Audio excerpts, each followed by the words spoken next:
Hello everybody, it's me Violet Chantal, aka the dayvan cowgirl, and here we are everybody.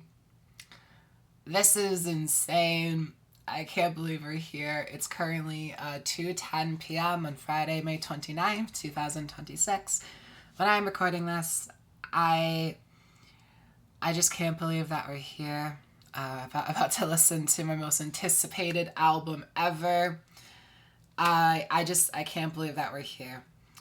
I have talked a lot about my thoughts on this rollout so far, so I am not going to touch upon that very much in this intro. I instead want to focus on more of like an emotional thing in this intro. I've realized that, I've said a few times now how, that this album is my most anticipated art thing ever, and I would be surprised if something ever were to, succeed it, in a way. I wanted to, explain it, a bit more as to why, because I feel like it is a good, intro for this, because it does, of course, a great deal have to deal with a lot about how much I adore Boards of Canada and how, in terms of, musicians, if I were to do a little ranking, they're definitely probably number 2 on that list for me in terms of my favorites.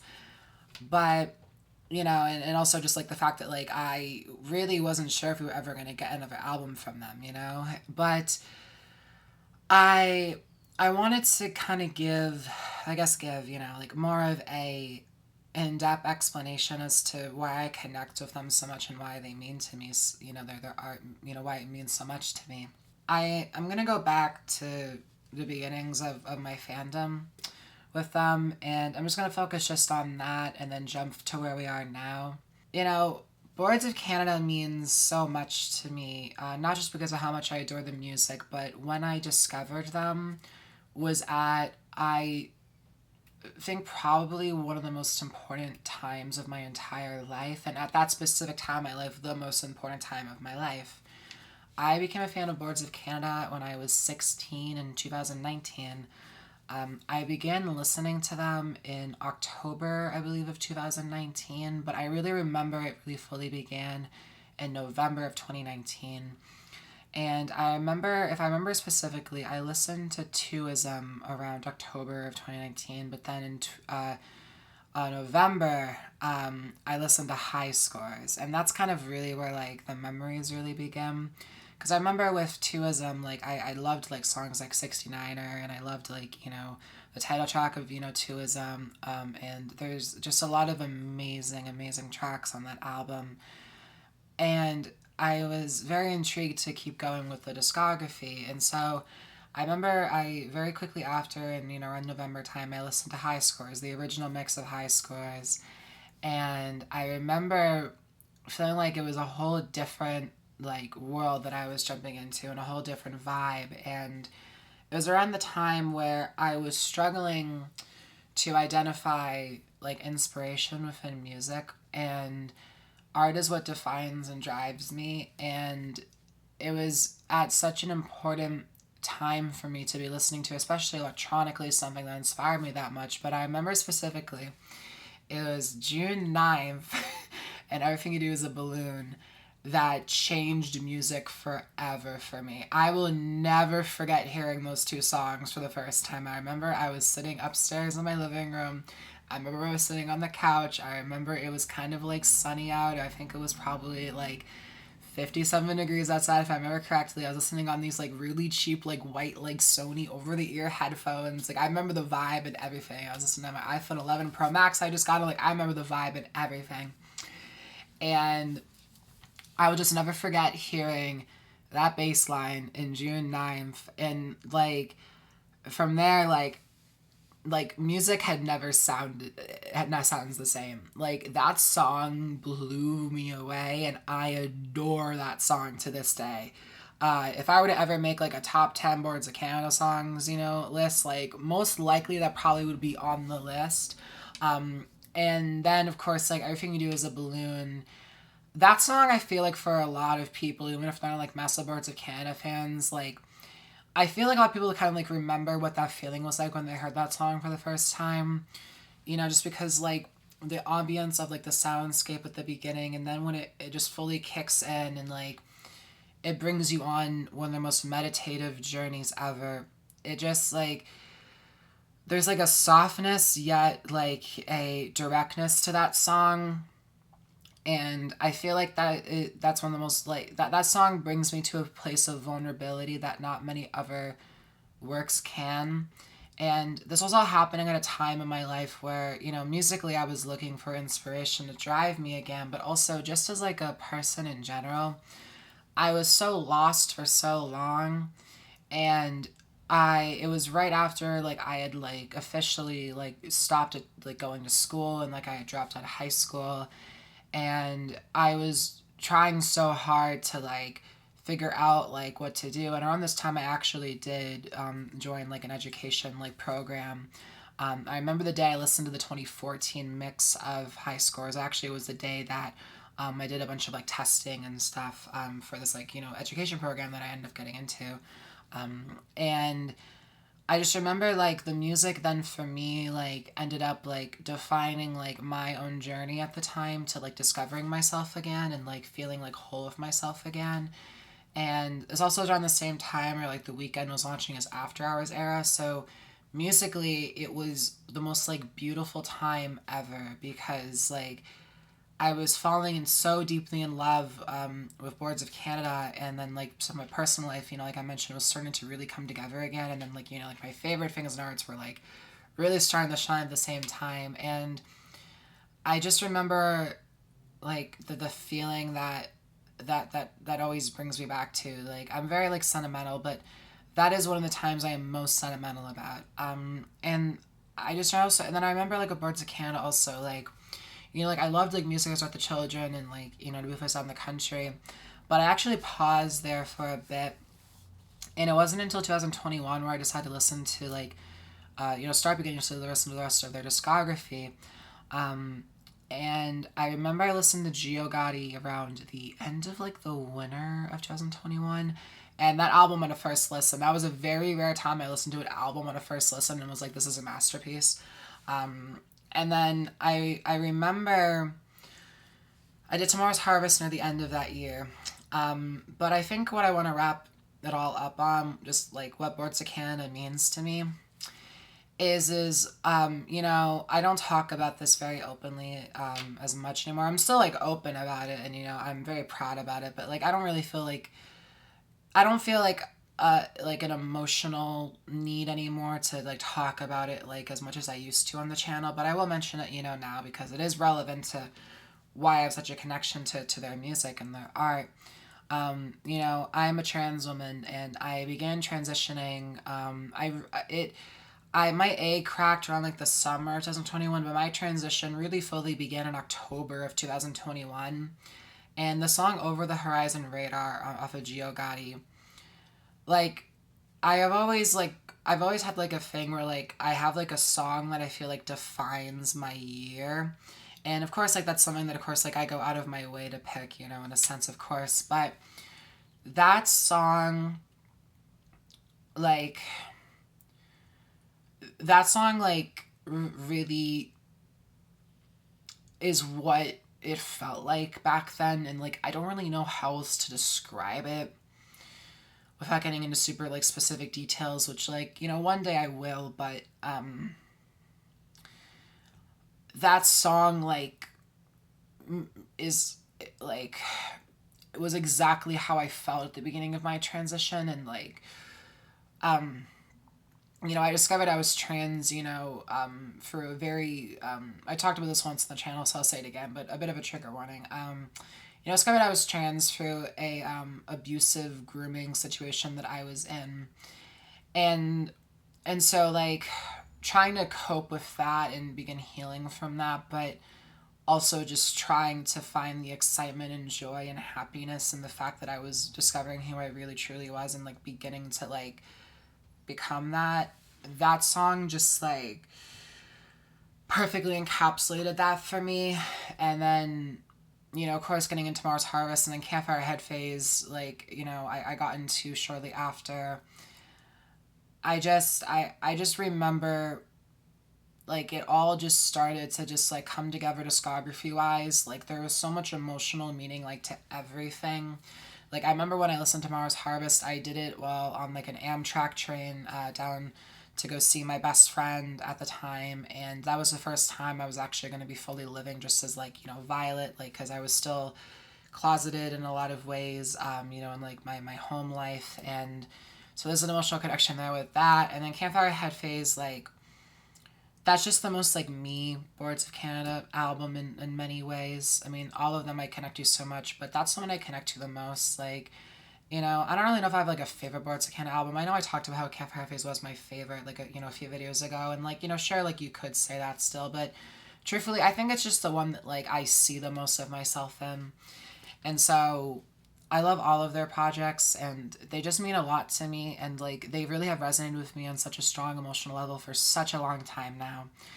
And so just like my and how much I admire their music and how much they mean to me, and I really really get like a kick honestly out of like artists and like, you know, people like taking time to like release something new. Like I really like find that like exciting. And so now that we are here 13 years later, you know, after Tomorrow's Harvest has come out, you know, and that we have this new album here, Inferno, I'm just really, really excited. I've been dreaming of this day for a long time, and it is here. And so thank anyone who has watched my videos, you know, all this album rollout, you know, and or watching this. Just thank you so very much. And I think I have talked enough. I think let's just get right on into it. I will say, because I haven't yet mentioned this, I'm going to do this reaction to my bedroom.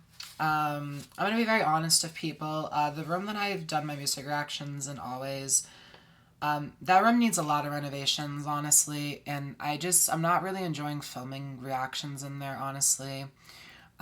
There's been some acoustic issues that I've had with that room for a long time, and they really started to like show themselves to me more aggressively during the Preacher's Daughter and Hurry Up Tomorrow reactions, and I kind of tried to work for them a little bit with some reactions I've done, but after I did like, you know, Introit and like, you know, Prophecy at, you know, 1420, you know, megahertz, like after that reaction, like I'm glad I did it in there, but like I was like, no, I just want to do this when I do the album, like just in my bedroom and listen to all my, you know, AirPods Max that I have, and like we did for tape 5, and let's just do it like that. So that's what we're gonna do for this. If the audio for the album is a little too loud, I'm very, very sorry in advance. I think it should sound okay in terms of like balancing out like, you know, my microphone, you know, with the audio capture on here, but if it's a little too loud, my apologies. You know, of course we'll figure it out, but again, my apologies, if that happens. And so, yeah, so let's just jump right into it. Actually, let me make sure when I put these on that my hair does not become a mess like it was at tape 5. Okay. You know what? That's not too bad, actually. You know what? Sure. That's the vibe that we're going with, everybody. Okay, so here we go. I want to say also that for this album, I'm going to be doing something a little different, you know, not just how we're reacting to it, but I'm actually going to be doing a very specific way of listening to it. I am going to be listening to this, you know, through Apple Music, as I have for all my previous album reactions, but I actually already know and I'm going to be pausing. This is an album that I don't mind pausing in between songs, as long as there's no transition. Like, I used to do that in the past where I pause even if there was a transition, and like, I don't know why I did that. But I like still like pausing in between songs, but with this it's a little different just because like I want to try to experience this the closest that I can if I was just like listening in a more casual setting, because I love reacting and this is my favorite way to listen to an album, like genuinely, like the memories that I create with this are priceless to me.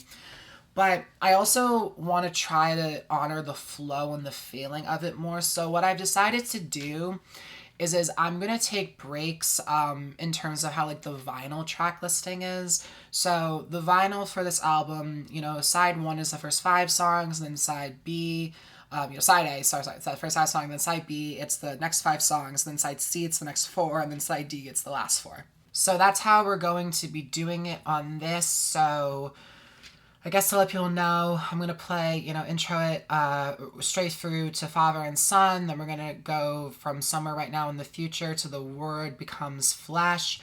Then we're gonna do Into the Magic Land to All Reasons to Parts, and then we're gonna do Arena, or I think it's Arena. Americanada, if that's how you pronounce it, or I think that's how you pronounce it, to I Saw Platonia. I need to look how to pronounce some of these words, because that's going to be very embarrassing if I don't figure that out. But that's how we're going to be doing. And then I will pause in between those, and I'll talk about my thoughts on everything. But for this one, I'm not going to go track by track in terms of pausing it. I just want to experience this, like I said, like, in a bit more of a slightly casual setting than I'm used to, just because, like, I want to experience this, like, more within the flow of it, if that makes sense. So that's what we're going to be doing. Gosh, everybody, I'm really about to press play on a new Boards of Canada album. Oh my gosh. I want to say one thing, actually, about the singles. I've listened to them a lot. They're already in my top 10 most played songs of the year on Apple Music. Prophecy, I liked that song when I heard it in the reaction. And I knew that song, I needed some time to just kind of sit with it and really soak it in and understand it more. That song is absolutely brilliant. Like, I don't know, like, where it will land when we go into the full album, because truly I don't know what this album's gonna sound like. I've kept away from, like, a lot of spoilers, but, like, my best friend listened to this right when it came out, and they were telling me, they're like, it has a lot of sounds, Violet. So I'm like, okay. So I don't know where it's gonna land in, like, my favorites on the album, but it is such a brilliant opener. And I think it is actually really, really cool that, like, my first listen of it, I was like, okay, yeah, this is good, I like it. But now I'm, like, obsessed with it. Like, especially that, like, I love it when the guitar kicks on. I love it when you have, like, the Indian music at the beginning, which I want to say, I'm very, very sorry that, like, I messed it up in my initial reaction. That I said it was, like, jazz music. It's not jazz music, it's Indian music. That was dumb of me. And I also just, like, love how, like, you go into, like, the more, like, electronic, like, feel, like the grunginess of it there, and, like, just the different, like, that arpeggio when it kicks. It just, like, it's just, like, it's just so good. The vocals, obviously, and then, like, the soft, like, it's such, like, I think one of my subscribers said this to me.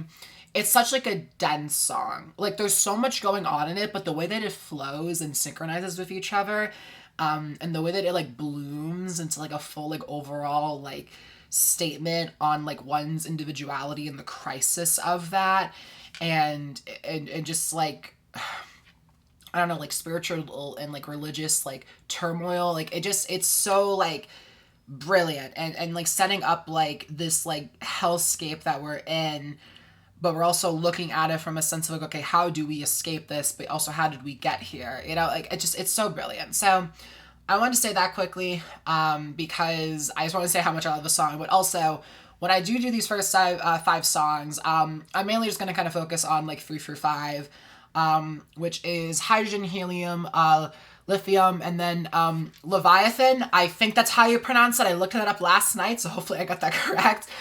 Age of Capricorn, and then Father and Son, which that is one of the songs I've heard a lot about, Father and Son. Even my best friend said to me that is an interesting song, and that's all they said to me, and I was like, okay, that's all I want to know. I will say the only things I know going into this, I know there's vocals on the 7th track, which I don't know how to pronounce that yet. Actually, you know what? Let's look it up on Safari together. How in the world do you pronounce this? Let's look this up. I think it's pronounced Naraka? Okay. I know there's vocals on that. I know there's, like, a sample on Father and Son.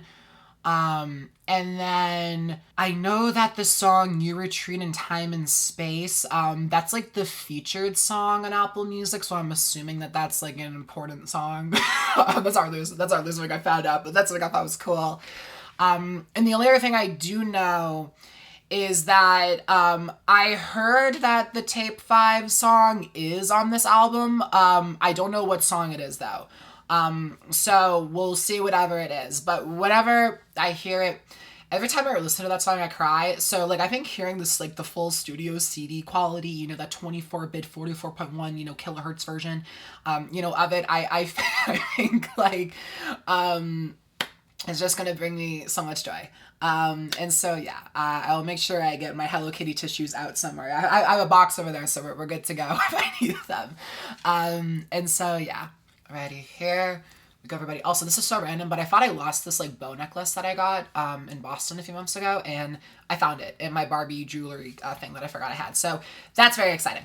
I just want to say that quickly because I was very excited about that. And so, yeah, so anyways, here we go, everybody. Inferno by Boards of Canada. God, soak in this moment, y'all. This is fucking insane. Soak it in. Here we go. In 5, 4, 3, 2, 1, play. Alrighty, like we're doing tracks 1 through 5. We've already heard the first 2, of course, but we're playing them because they're incredible. Also, I noticed that people have been talking about how this first song is like in mono, and I was like, that is so sick because it absolutely is. So when like the sound imaging, the sound stage, I would say the sound stage comes in on like the second track, like it sounds like so wide and open, and like especially when like the bass line kind of kicks in first, like it creates this like imaging that's just like so just like profound. Like you can kind of like hear like how it kind of like blooms all over you in terms of like an atmosphere. Like it's so freaking sick. I love it. So sick. Oh my gosh, I love this. I haven't heard this song in like 2 or 3 days, which is a long time for me. I've been clamoring to hear it again. I haven't listened to music in like 2 days because I've been trying to like save up like the energy within me for this reaction. I just can't believe we're listening to the new Boards of Canada album. Oh my god. Even though I've heard this song obviously a billion times, but it's a good song. So yeah, we're gonna vibe out to this one, and then we'll go into 3 through 5. Alrighty. Like, I know I said it also when we were talking about how this song is so dense and rich, but like I think what especially is so impressive about it is like Boards of Canada have my favorite like movement within songs, and like they really like the way that they piece together different sections of the songs and different just like the way it all just like comes together. It's just like, I don't know, the way it all flows, especially on this, is so impressive to me because it is hard to combine all of the sounds they're doing on this and like that like manic, like overwhelming sense of like paranoia and also like realization within yourself. It just like it just truly sounds like you're in like a fret state, and like it's just immaculate. Hopefully what I'm saying makes sense. I'm putting a lot of words out there, but that's how I feel. So yeah. Also, the other thing I do know, there's a lot of bass on this album, which I'm very excited about because track 5 had a lot of sub bass on it specifically, and I love me some good sub bass. So I'm excited to hear how it sounds on this, because there isn't like a ton of bass on this first song. Like obviously there is, but there's not like as much nearly. I mean, take that out of sub bass, you know, the kind you feel. So yeah, so let's see how this all sounds sound-wise. So this switch up right here, like, oh my god, I don't know how they did that so cleanly. Like, it's so insane. And then when it's us just started, oh my god, but it has like a little like shaker noise in the background too. Oh my god, it's so good.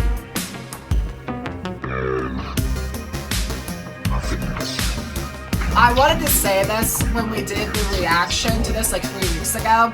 But my best friend said it to me today, so I was like, you know, I'm gonna say it in honor of them. This part sounds like a 9 Inch Nails song, and like I vibe with that so heavily.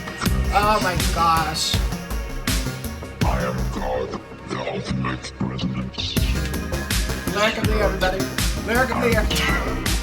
I just love how massive and how explosive of an opener it is, but then like the last like minute of it gets back into more of like, it's like a simplistic type like nuance, but like it also fully like pays honor and tribute to like the sound, specifically soundscape wise and like, you know, melody wise. I guess chord wise probably is a bit of a better word for that. Like with this right here, that we're used to from Boards of Canada. Like I just like it's such a brilliant freaking song. Like it's so good.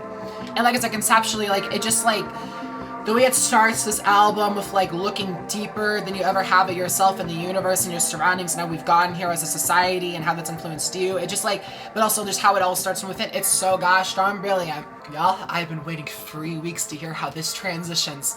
Oh my god, I am so, Oh my god. Gosh, I have not been this excited to do an album reaction in a really long time. Oh my god. Oh my god, my heart's like kind of racing. I cannot lie. I am fangirling so hard right now. Okay, here we go. Okay, it's time to lock in. It's time to lock in, everybody. Oh my god, here we go.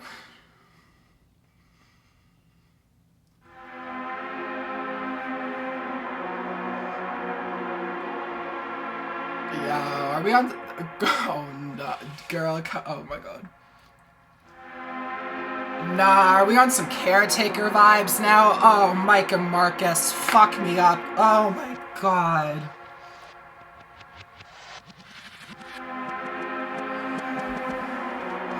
Oh, this is what I needed. This is what I've needed.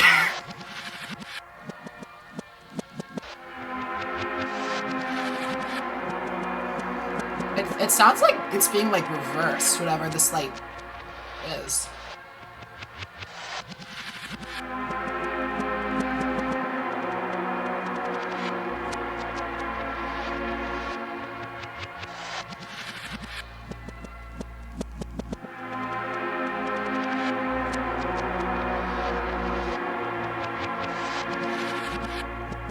The bass in the background, nice.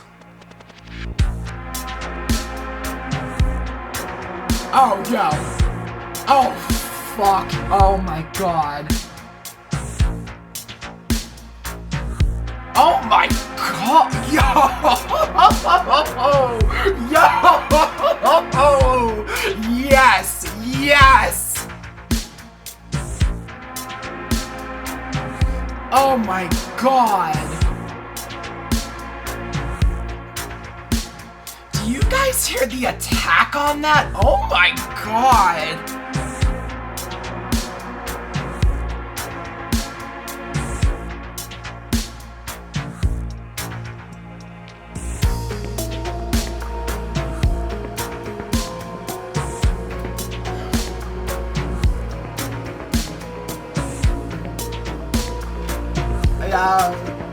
Yeah, we're back.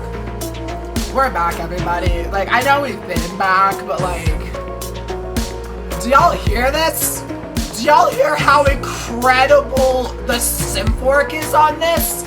Like you can like feel it almost because of how like detailed it is, and but also it's so like it has like this grimy like I don't know, there's like aggression to it, and oh my god.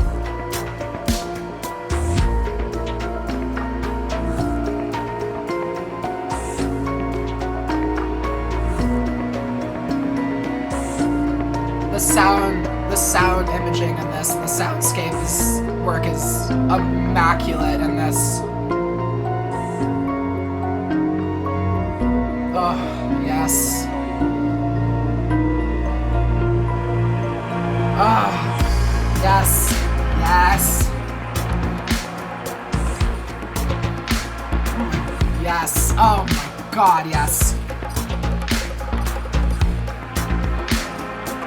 Dude, they're putting every single sound they love. I can tell it's in this album and it is coming together so seamlessly.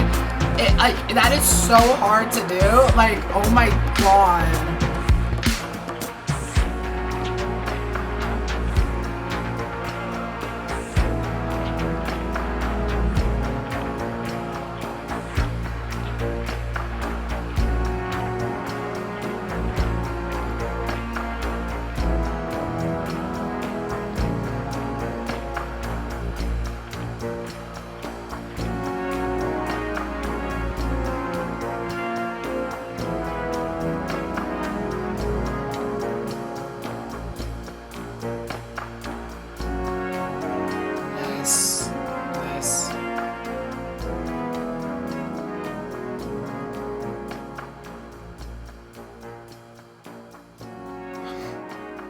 Y'all, this is actually insanity.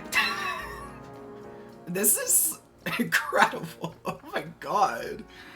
Dude, like the middle section there was like, I don't know if they were like chimes or whatever, but like, it just like, that part there specifically was so like, it reminded me of so much of like Warp Record stuff from like the 90s specifically. like that arpeggio, okay. So the fourth track, Age of Capricorn. U-S-A-M-A-M-A-A-U-S.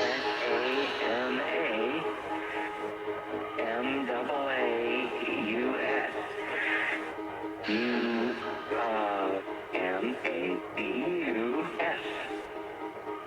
Marvelous. Marvelous.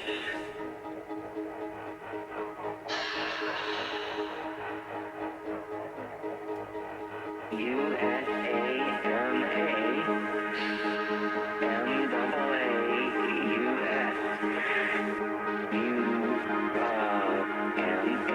This kind of sounds like a demented KLF song. That is a big compliment.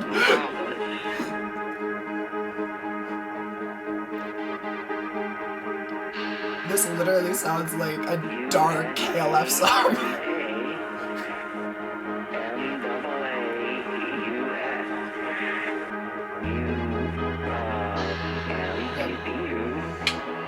Yeah, that's what I've been. Yeah, that's me.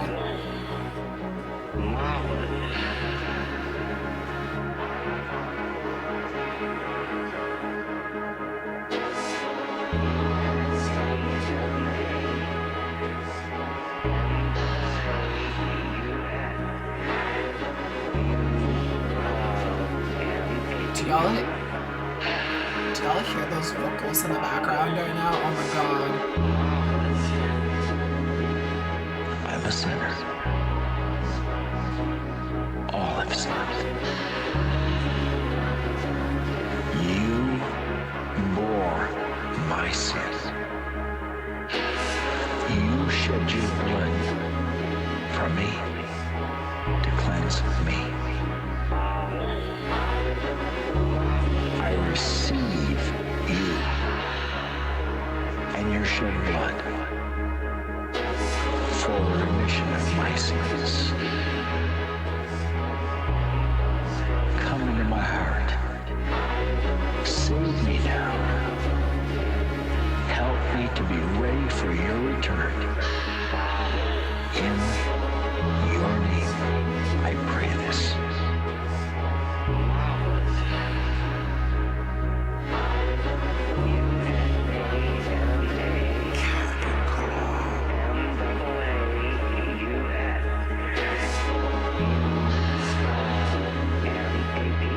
I'm a sinner. All have sinned.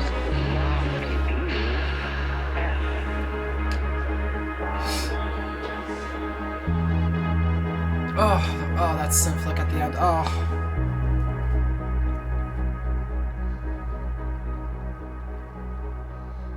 Wow, that was deeply meditative. Oh my god. The vocal work on that is perfection. Okay, this is the last time we're doing before we pause. Track 5, Father and Son.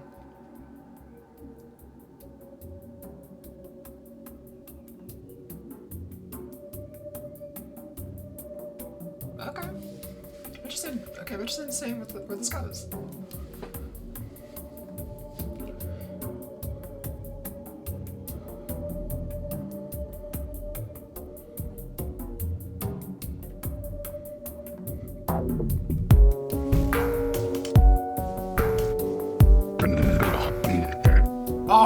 Oh, okay.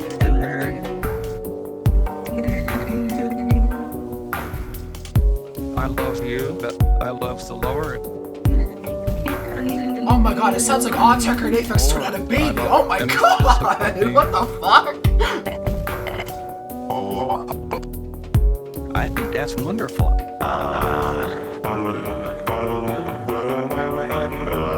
But then why can't you bring that same feeling home? Oh my god, yes. I really wish that I could do that. No, I never did it. That was Oh my god, did y'all hear that rhythm? Oh my god.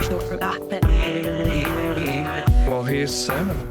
The minstrels will be there of his own household. Oh Oh my god. hardly believes that your own father or mother or brother or sister would be your enemy. You're gonna call him a liar? No, I'm not calling him a liar. Well, I really don't think so. Let's see, I've lost track. Let me see, that is none. Girl, I love any physical being. do you hear that flow and pocket they're creating with that vocal chop? Oh my god, how did they do that? Well, he's sinning.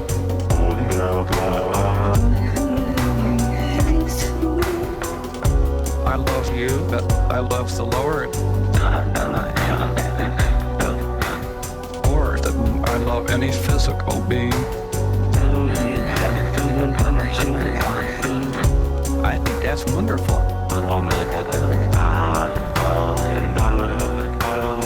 Well, he's sinning.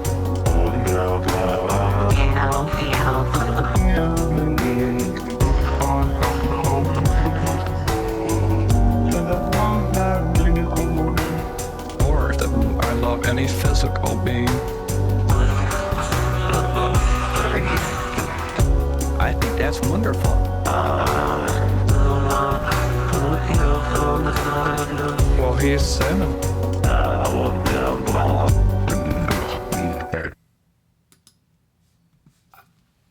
Girl, the groove that had, that's insane. That is probably the closest we have come to like some sort of like hip hop, trip hop, whatever they were, whatever. Just like, oh my god, like, oh my god, this album. Oh my god. Okay, I'm glad we're pausing here because we definitely need to look up the lyrics to the last two because, oh my goodness. Okay, Genius.com, my bestie, please come in clutch. I did listen to the Ariana Grande single. Thank you for reminding me, Genius. Shout out to my girl Ariana. Okay, let's look into this.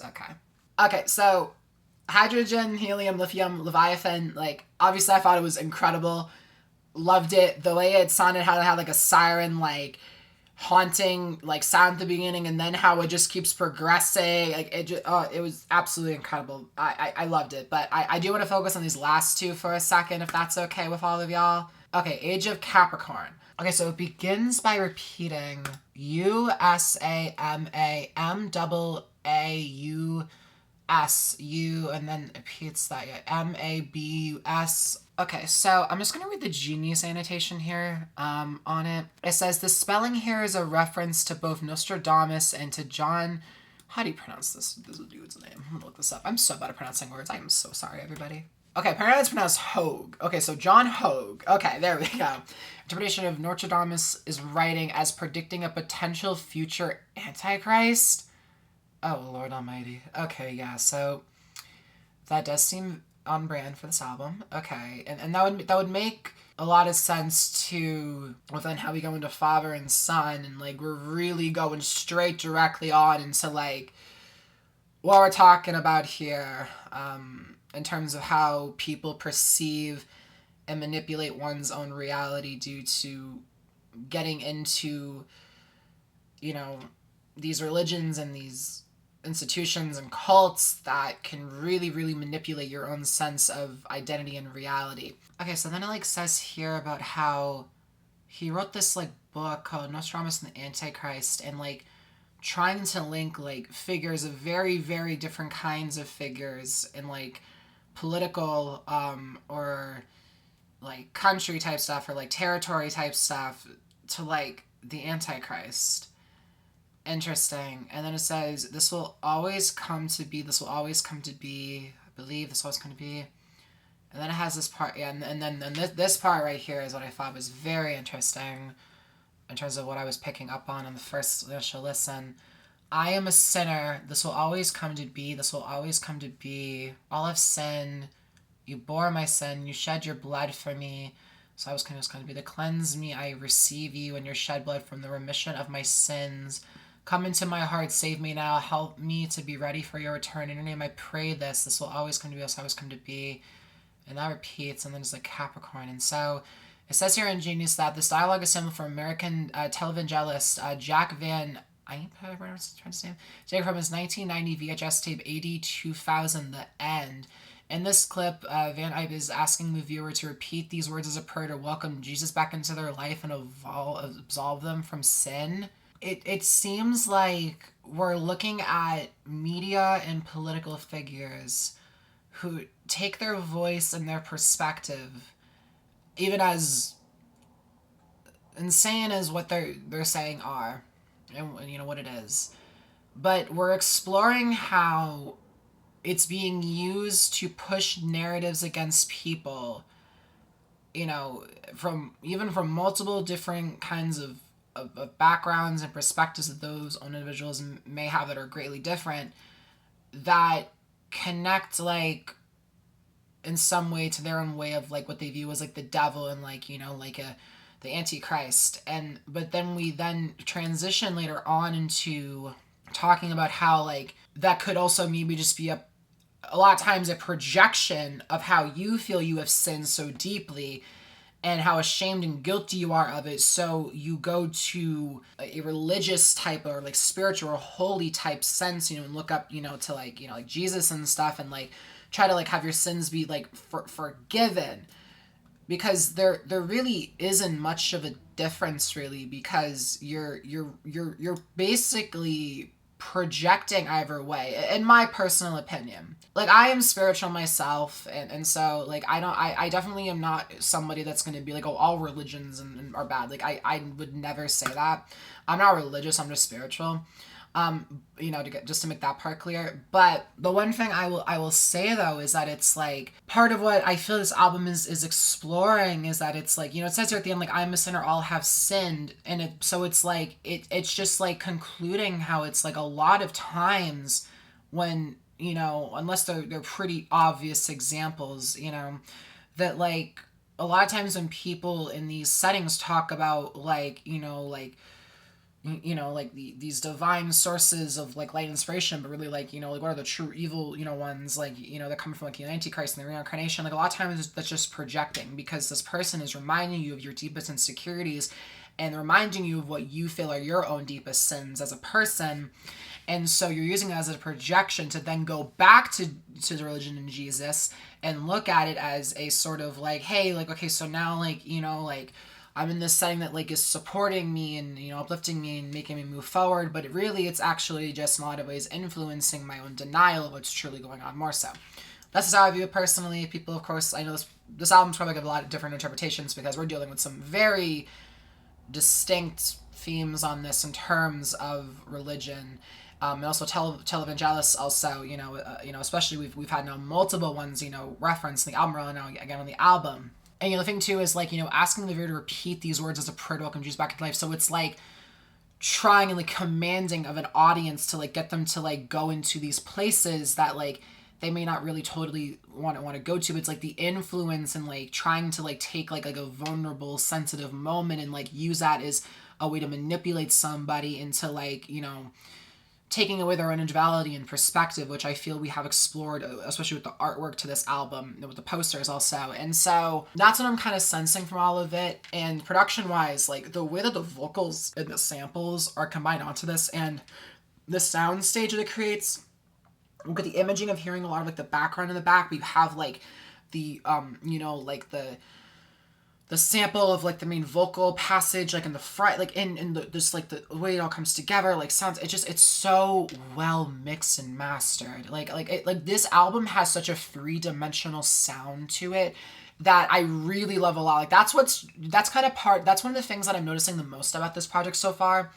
is that there's, like, a massive, like, three-dimensional quality to how it all sounds. And I feel like that they kind of started exploring that a bit on Tomorrow's Harvest, I would say, in terms of really going for a sound like that. But this, they're really fully going for it, because I think partly because like I feel like they're mixing it like that because of how much instrumentation and sampling is going on. But like, you know, so it makes it easier to kind of like, you know, not like, you know, like compress everything down and stuff like that, you know, you open up the mix more, so it kind of starts to sound like that. But like, you know, to you know, there's specific uses of like reverb, you know, an echo that you can use to, you know, open those stuff up more. And how it all sounds, it's so good. Like, I'm a very big fan of, like, audio mixing and audio sound editing. And I just love good sounding music. And this sounds fantastic. I'm just, like, reading on Google here with, like, the Capricorn part. And, like I am, like, seeing about, you know, like, traits that, like, you know, Capricorns can have in terms of, like, structure and, like, ambition. And so, I don't know if it's trying to say that, but I feel like it's a lot deeper than that. Like, I feel like that would just be like doing it a disservice is what they're truly trying to say. But that's the only thing I can really think of. Fantastic song. But yeah, we gotta talk about father and son now. Oh my goodness. Okay, so there is like a description thing in here for father and son. So I'm gonna read this. A majority of the discernible sample of Father and Son comes from an episode of Man Alive focusing on the Children of God cult, later known as the Family International. The sample revolves around a father who traveled to their Los Angeles compound to talk to his son who had abruptly cut all contact with the outside world to be a devoted member of the Children of God. The tension in the sample revolves around the group's a literal interpretation of Matthew 10:36, which leaders of the Children of God weaponized to isolate new recruits, convincing them that their parents were spiritually blinded agents of the enemy trying to pull them away from God. And then it says here from Matthew 2:34-38, do not suppose that I have come to bring peace to the earth. I did not come to bring peace, but a sword. For I have come to turn a man against his father, a daughter against her mother, a daughter-in-law against her mother-in-law. A man's enemies will be the members of his own household. Anyone who loves their father or mother more than me is not worthy of me. Anyone who loves their son or daughter more than me is not worthy of me. Interesting. With the whole sample here in the song, it's like, I love you, but I love the Lord more than I love any physical being. I think that's wonderful, but then why can't you bring that same feeling home? I really wish that I could do that.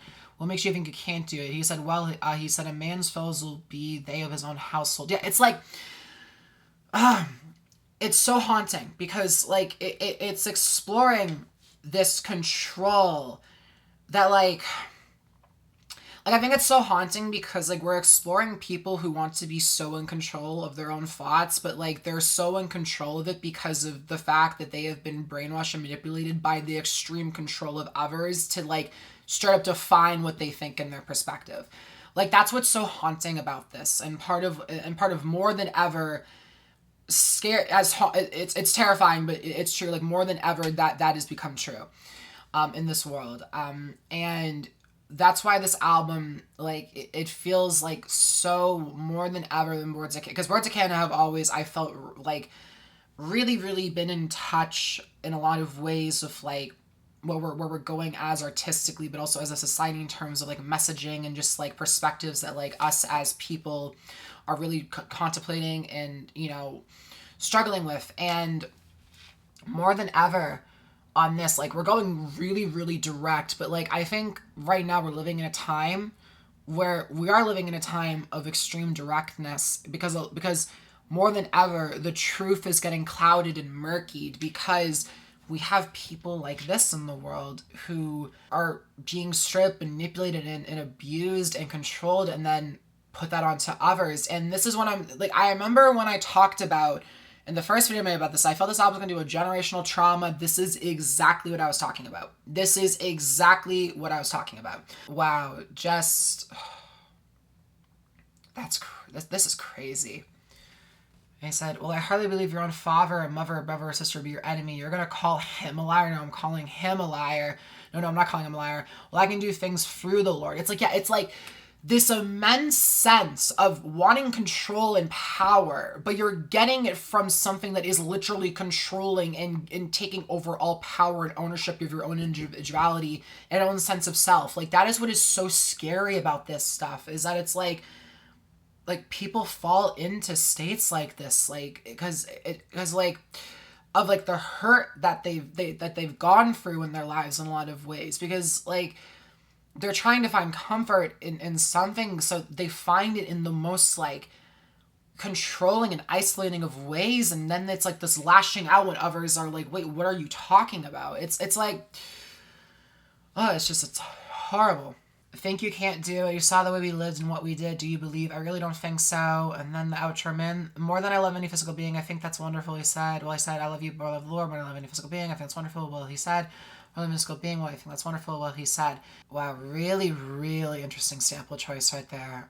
Very, very interesting. And again, just talking about the relationship between father and son, where it's like someone's father cares more about like a heavenly father than being like a father to like their own child that they should be loving and protecting and taking care of. Haunting.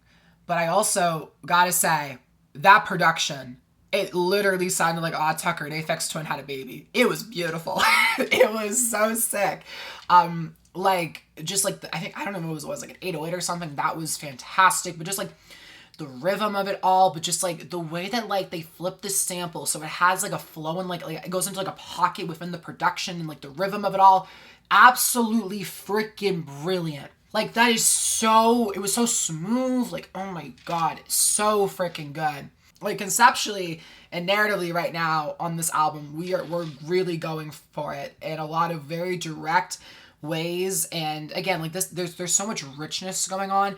Like this album really, I know I kind of said this at the beginning, this album kind of feels like what it's like when you have like the destruction of like one's own fret state.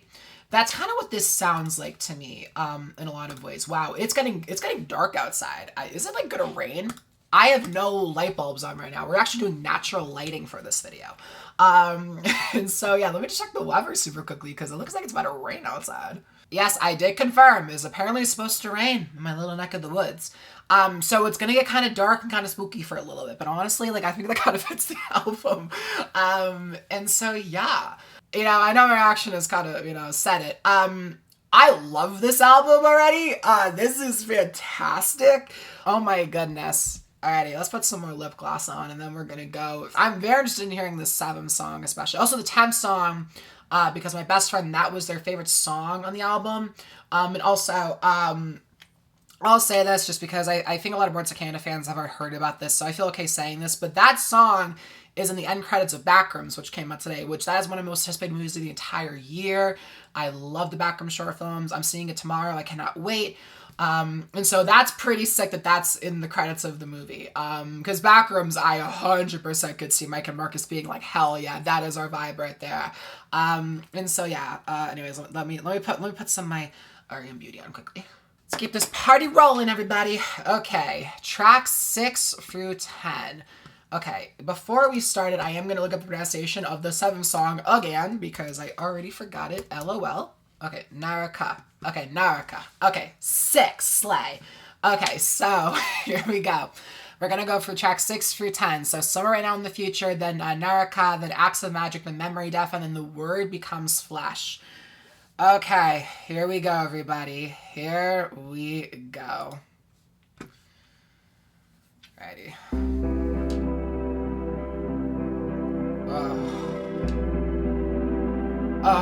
Oh my god.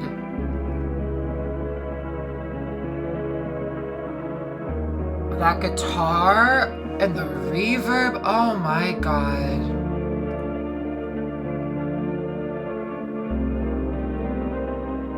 Oh my god.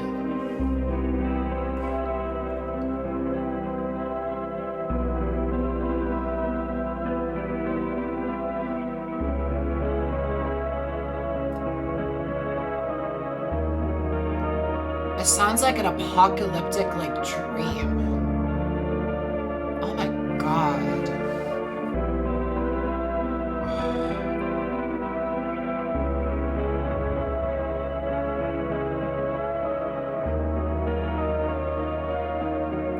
Something I'm noticing is, like, each song has, like, a core and, like, a heart to it that gets, like, built upon. So this is, like, the guitar and, like, the ambience and the reverb of it.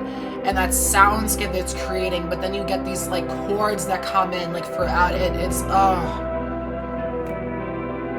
brilliant.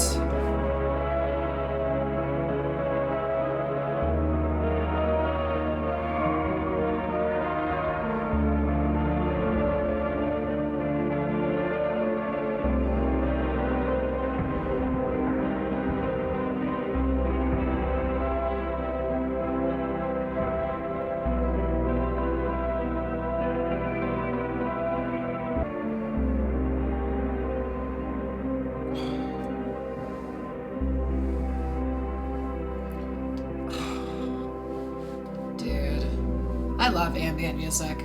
Best genre of music. That was incredible. Oh my god. Okay, here we go. I've heard a lot about this song right here. Here we go. Track 7. Okay. Oh. Oh. Oh, girls. Oh, yo. Oh, yeah.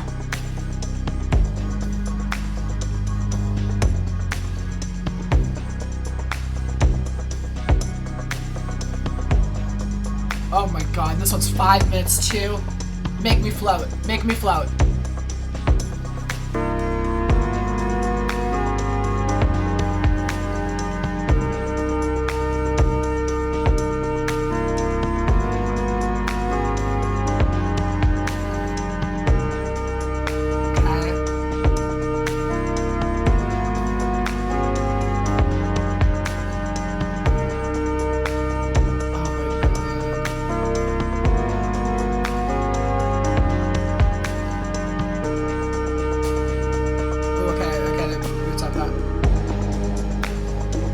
Nice, yes, nice.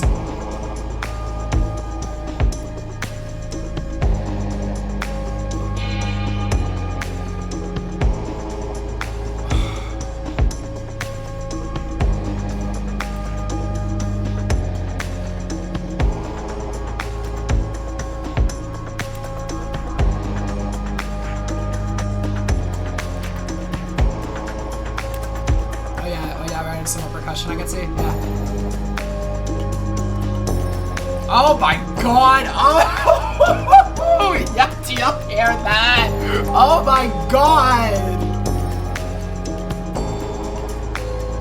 I can't! Oh! Oh!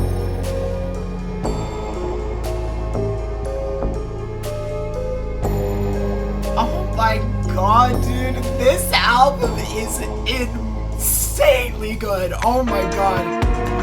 And then we go. And now like that's like they like increase the volume. It's like of like the that melody there. Oh.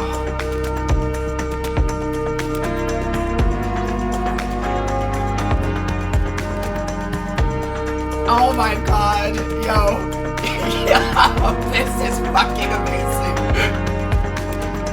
This whole video is just like fangirl the reaction. Oh my god. I forgot there's vocals on this song.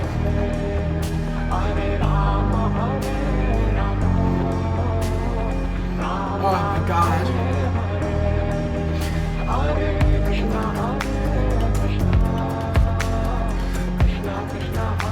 Oh my god. Oh my god.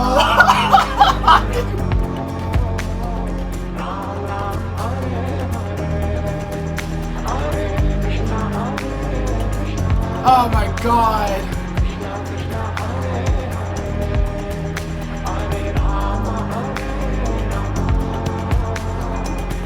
These guys have a hold of my soul. I don't want them to let go yet. Keep it going.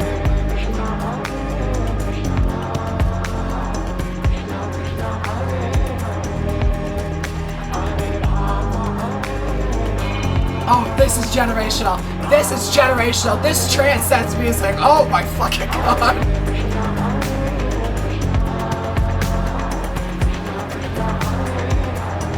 Do y'all hear how the vocals are being layered again?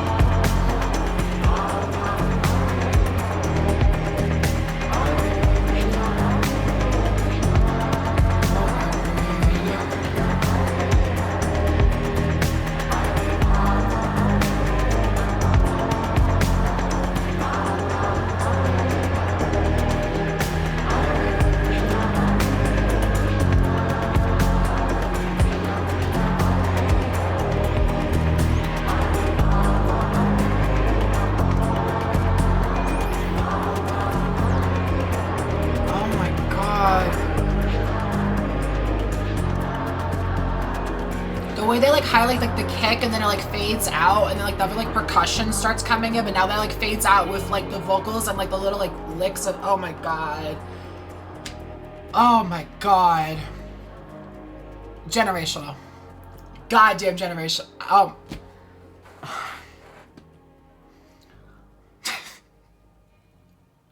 Insane.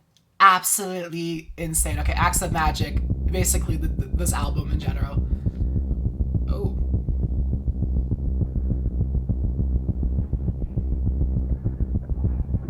Is that like a bass guitar? It sounds like, kind of.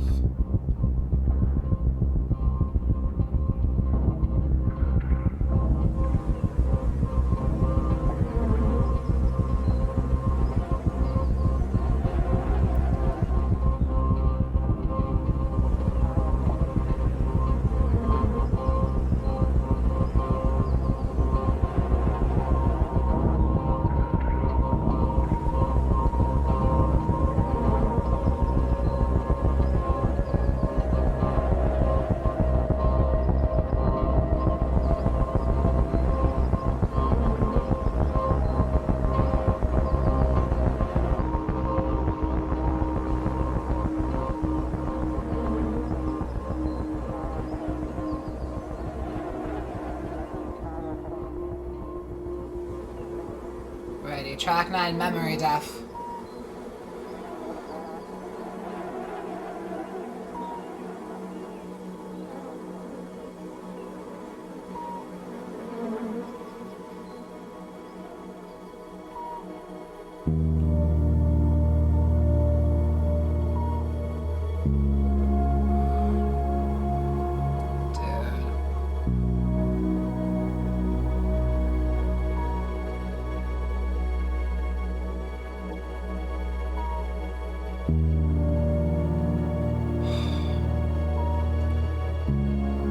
What? This sounds like a kind of a combination of Olsen and Tears from the Compound Eye. Oh my god.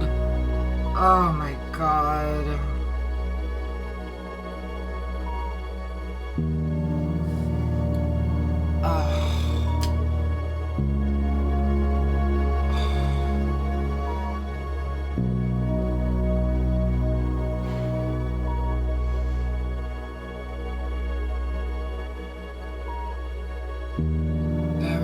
I just need it a few more times at least, please.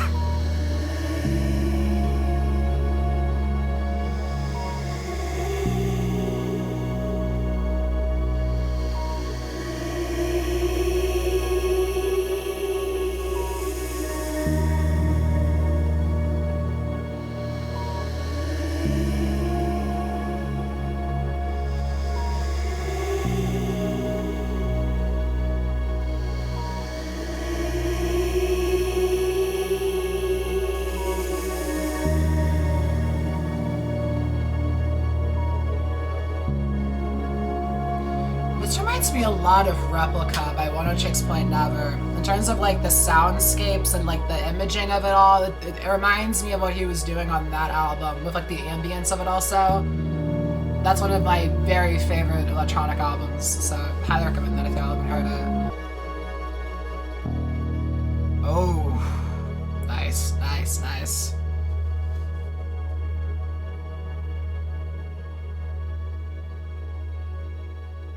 So that's a little sim fade out. It's so beautiful. Alright, here we go. The Word Becomes Flesh.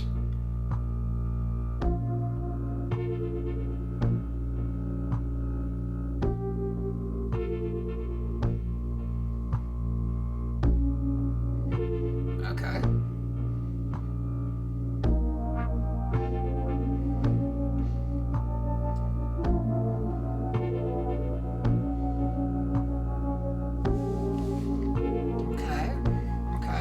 This one seems like a bit of a slow build, okay. Okay.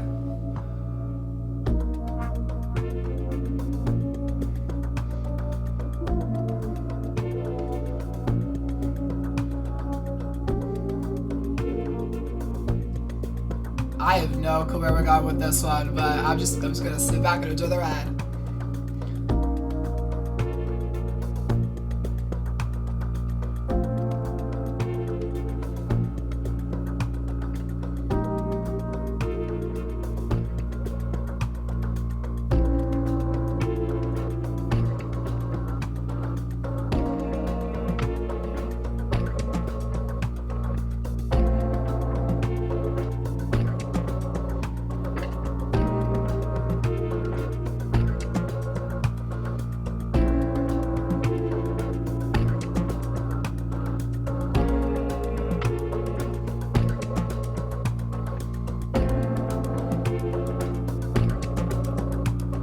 This one's focusing a lot like on the rhythm of it right now, and now it kind of seems like it's building upon like the more like melodic elements of it, which I like.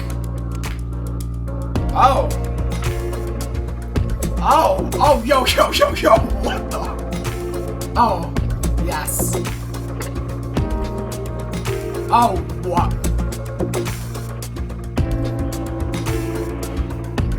That's nasty. Oh my god. The head of the embryo goes forward and the gut elongates rearward.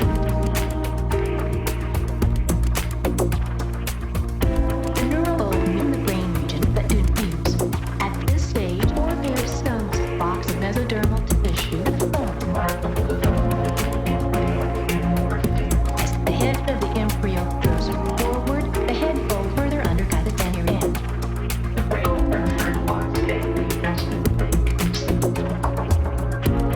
The neural is used to form two sets. Here end develops into a retard brain.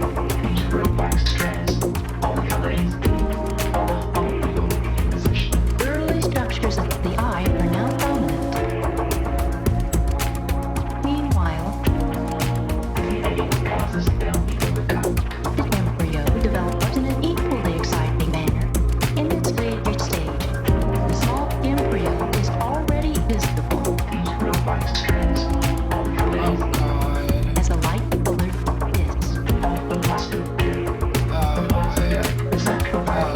blood vessels appear outside the embryo. The heart develops and begins to beat. The pattern of blood vessels over the egg expands, supplying the embryo with food and oxygen and removing waste. As the embryo grows, brain, eyes, and other structures develop.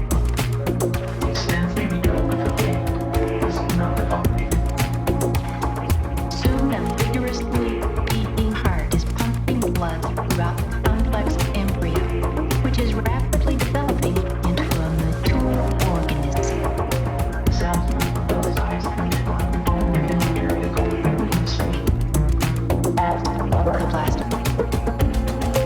The blastoderm at this stage consists of many cells produced by repeated cell divisions while the egg was still within the organism.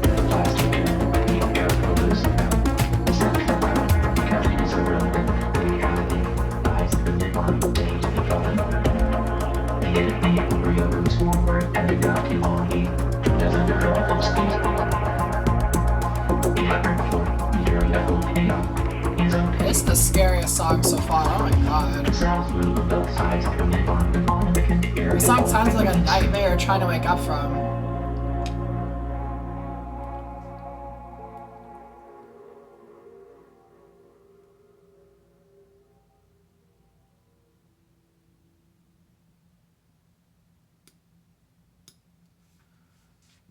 Okay then. Wow. Alrighty, yeah, we're going back on the genius right now. Oh my goodness. Okay, so Somewhere Right Now in the Future. That guitar and that soundscape it creates and the amount of reverb they drench onto it and yet how immaculately, like, precise and detailed it sounds in terms of the emotion it's trying to convey. Like, that is, like, peak ambiance right there. And then those, like, chords come in, too, with the electronic elements of it. Oh, so good. Okay. This 7 frickin' track. Oh my goodness. Transcendental. Transcendental. Okay, so I think it's just like repeating this according to Genius. It's something that translates to, "O Lord Krishna, O Lord Rama, please allow me to serve you."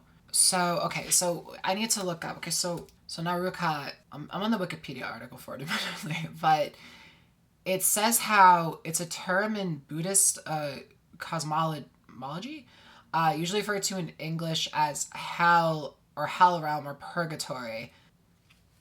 Oh my god, I get it. Thank you, Wikipedia. Oh my, yeah. Okay, so it says on here, oh my god. Okay, wait, just give me 1 second to put it all together. Okay, so it says on here, a being is born into Naraka as a direct result of its accumulated actions and resides there for a finite period of time until that karma has achieved its full result. After its karma is used up, it will be reborn one of the higher worlds as the result of karma that had not yet ripened. I'm reading it now. So it's like a hell that like you aren't like sent to, as it says here, like as a result of a divine judgment or punishment. It's like something you're born into as a result of accumulated actions, and then you reside there for a period of time. So it is kind of like a purgatory state in a lot of senses. And so after it's used up, it will be reborn in the higher world as a result of that karma that has not yet been ripened.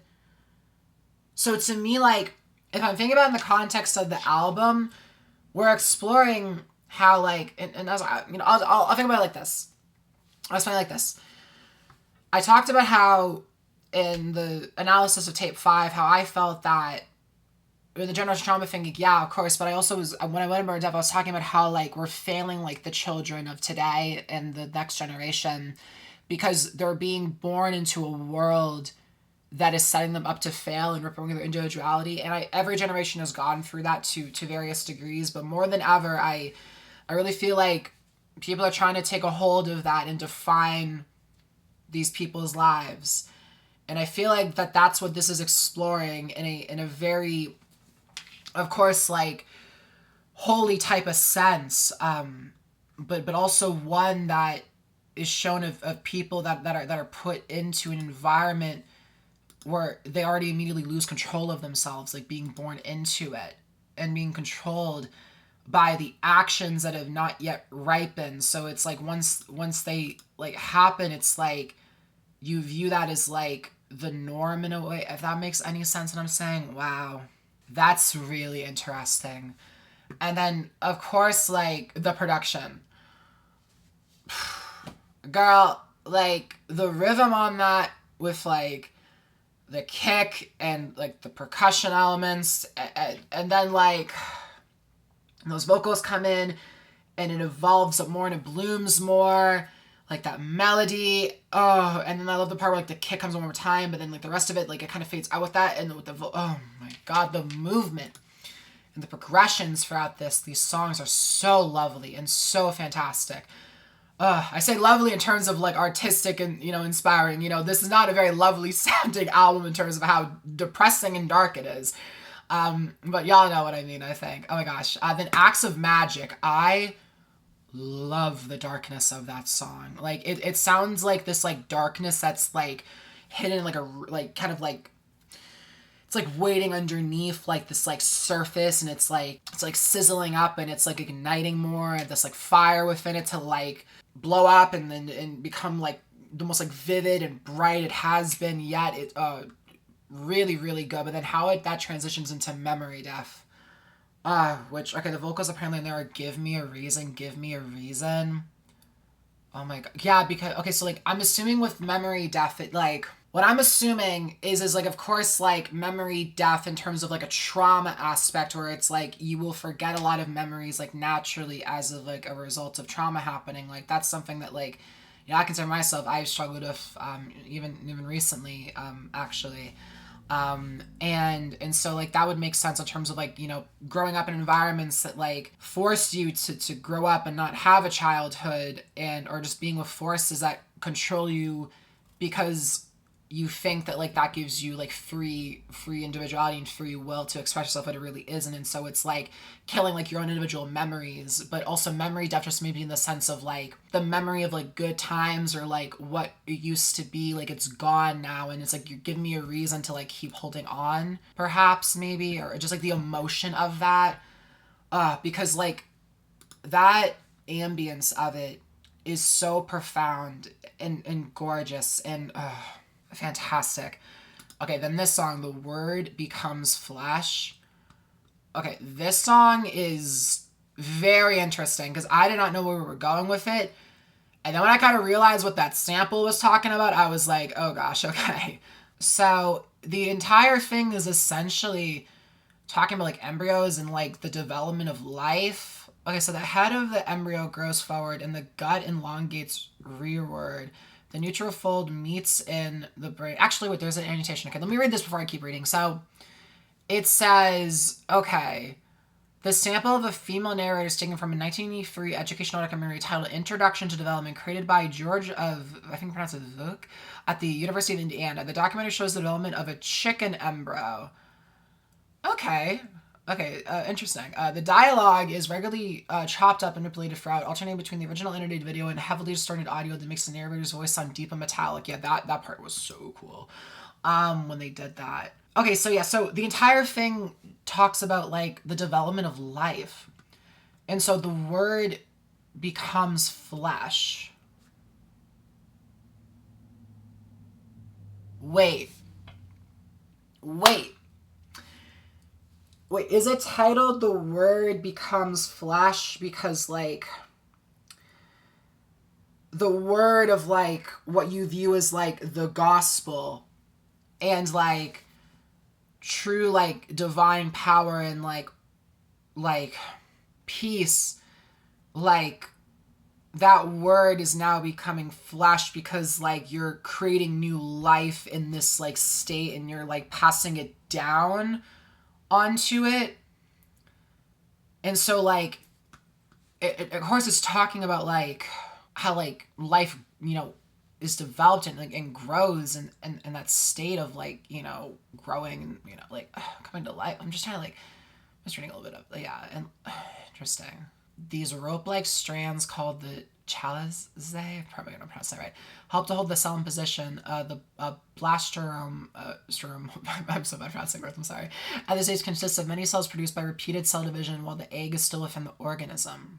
Interesting. So it's like, it's talking about literal, like, development of life, but also, like, I feel like it's like, when it says there, like, a stage consists of many cells produced by repeated cell division while the egg is still within the organism. It's like the many, like, facets to, like, life and development of it, but, like, you can apply that to, like, living life and, like, all we've talked about so far on this album also, and the word becomes flesh because it's, like, of what I said. Hopefully that makes sense. Oh my gosh. That's really brilliant, actually. Because at first I was like, okay, so, like, what are they trying to say with this one? Because, like, I was realizing that they were talking about, like, you know, like, the development of, like, life and stuff like that. But I also was like, okay, so, like, what are we, like, saying, though, like about it in, like, relation to the rest of the album? That's very interesting. Okay. Yeah, no, this is fabulous. And the sun is out a little bit more, so we're still a little bit in the spooky times. At least, you know, sunlight-wise. But let's get back into the darkness of this album. Oh my goodness. Okay, so now we're going to do tracks 11 through 14. So we're doing Into the Magic Land, Blood in the Labyrinth. That is such a good title. Deep Time, and then All Reason Departs. Okay, so here we go, everybody. Track 11, Into the Magic Land. Here we go, everybody. Oh, that arpeggio. Oh, yes. The arpeggios on this album are fantastic so far, also, I gotta say. Oh, it sounds like so, like, it has this, like, warmth to it, but also this, like clinicalness to it. Like, I love it. Yes. Make the synth girly in me happy. Oh my god.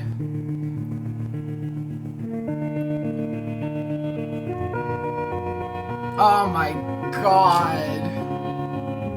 I was not ready for this album. I wasn't. This is incredible.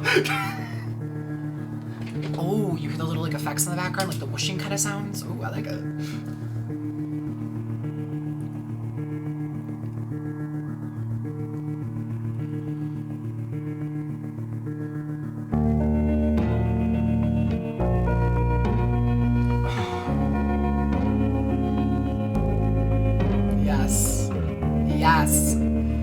Yes.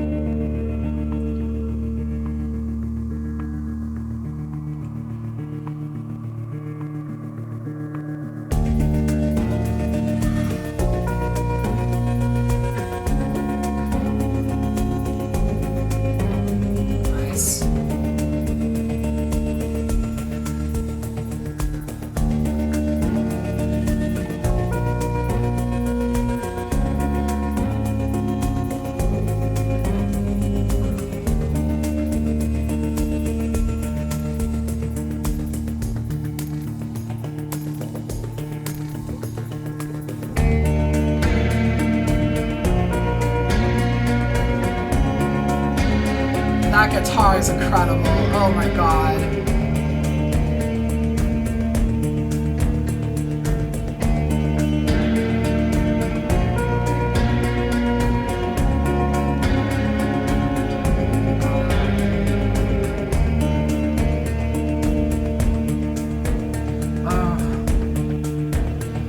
Like that arpeggio when then it comes with the chords of like the guitars and stuff. Ooh, ooh. Nice, I like that. Okay.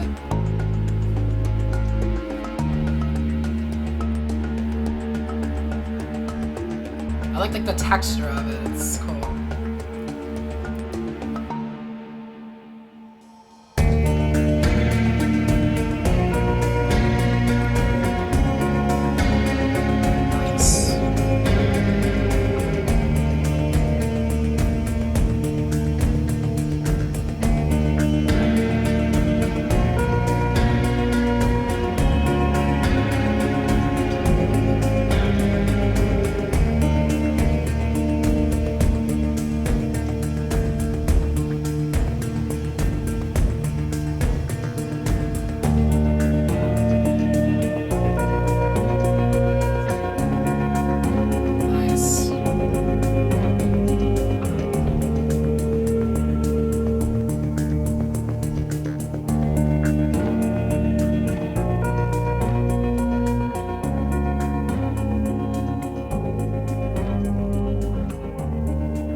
With like the bass guitar at the end, like because it gets introduced early on, and like the other guitar. Oh my god, that arpeggio. Oh, that is so sick.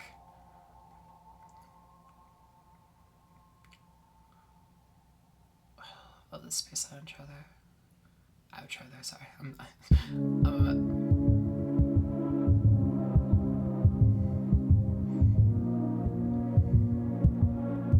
Alright, track 12, Blood in the Labyrinth.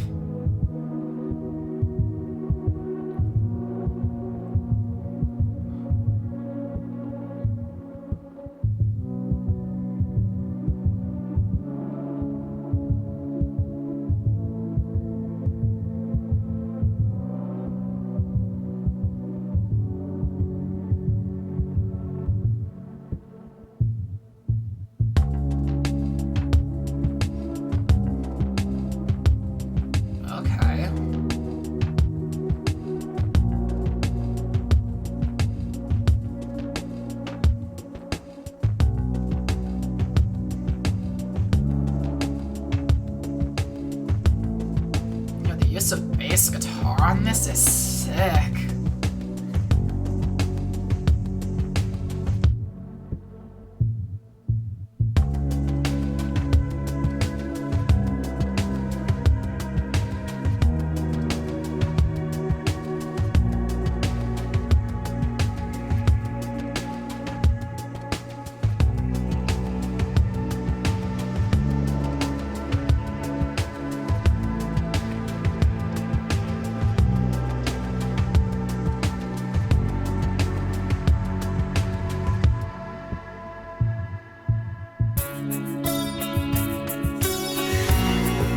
Whoa, whoa, okay, okay.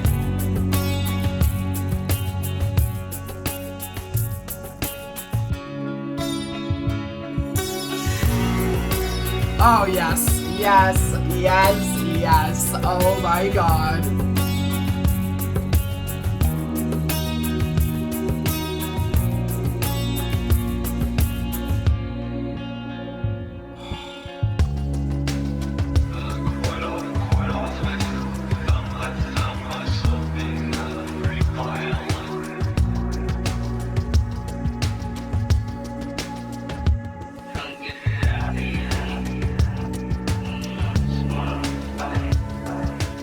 Just at least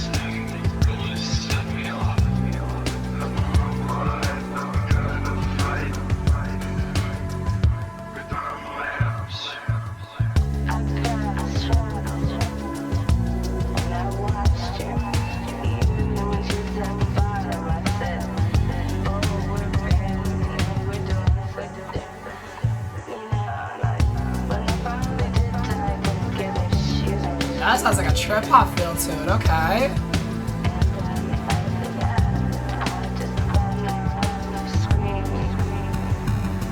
Oh, yes.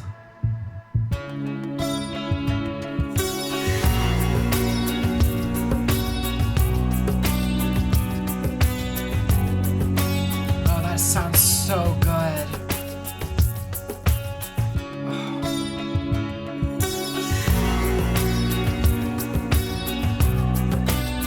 The way like the movement of it is like staggered sounding on so many songs, but yet it has like this flow to it that makes it sound so like seamless and like it just feels so like it gives the music this like lost kind of quality to it emotionally, but like it makes it resonate with you as a listener even more powerfully, and so it connects deeper.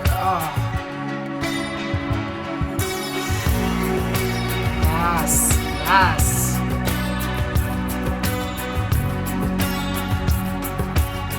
It also highlights so much of like the heart of the songs also, and like what it it's so good, and then how it all fades out into this like soundscape like we're hearing. Oh, gorgeous.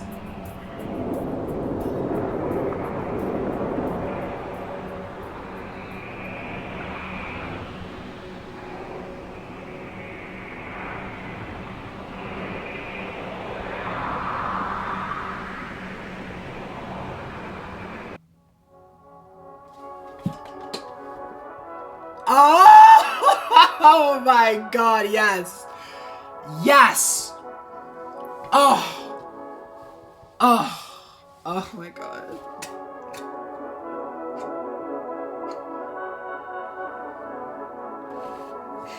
Oh my god, okay.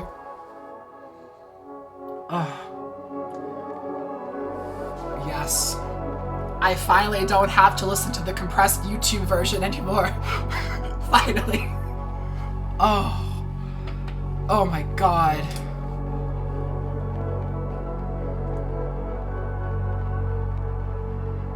Great title too, deep top. Great title. Great title.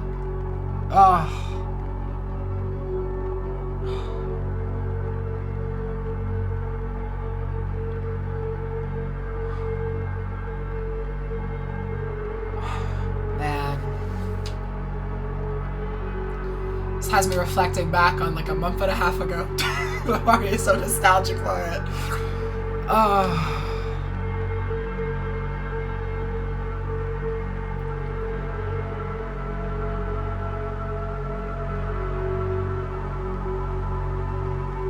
This is one of their best songs. I can't wait to hear this part. Yes. Oh my god, yes.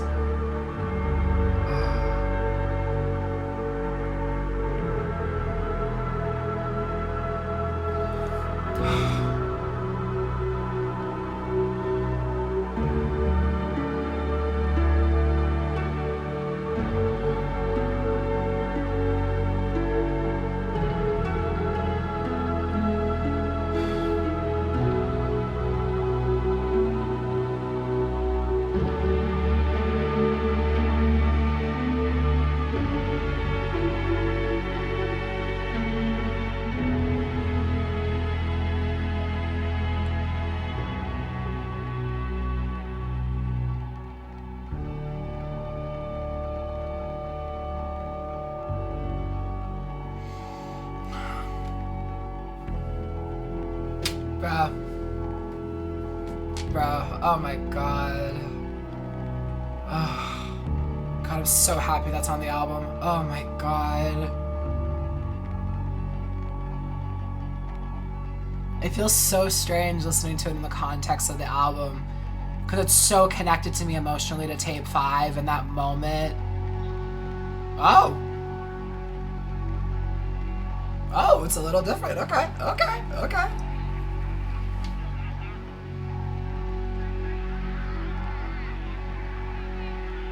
So I'm gonna transition into all reasoned parts, yeah. So sick. Oh, that's a gorgeous transition. Oh my god. Alright, this track 14, All Reason Departs. This one is a long... Is this the longest song on the album? Yeah, this is the longest song on the album. This one is 6 minutes.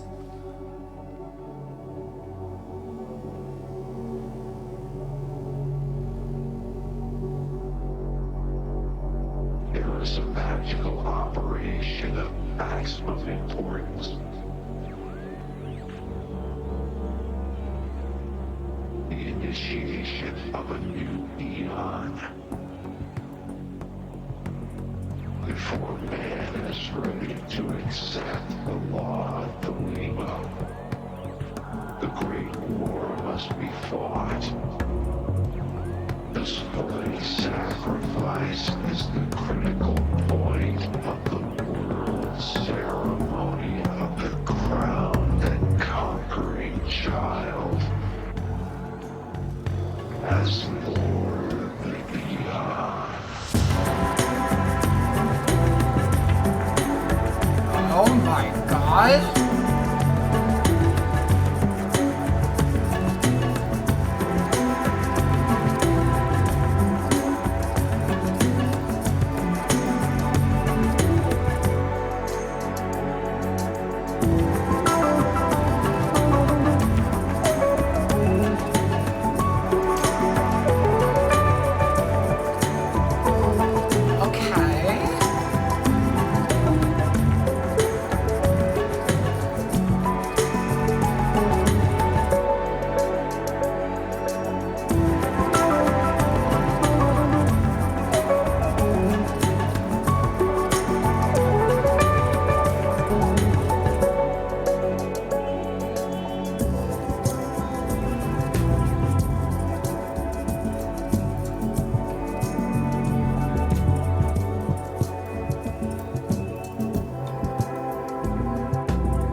And like the that part has right there.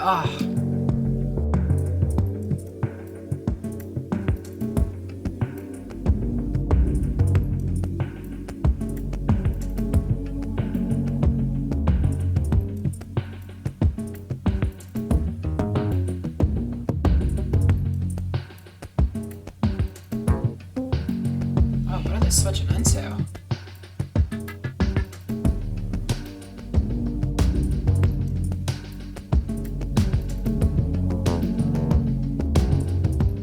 I like that kick, yeah.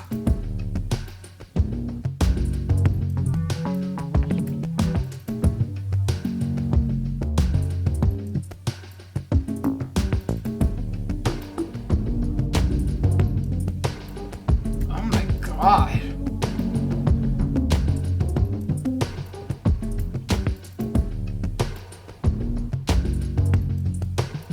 Oh, I like this one a lot, actually. Oh my god, yeah.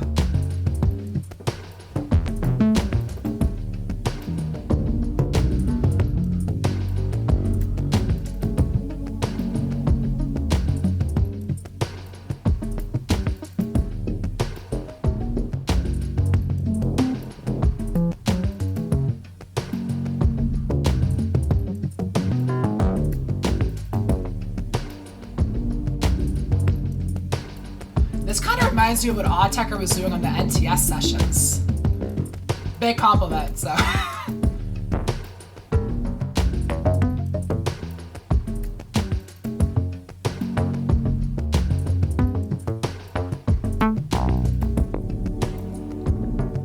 Ooh, nice, nice. Oh no, I'm gonna really hit this one now. Okay.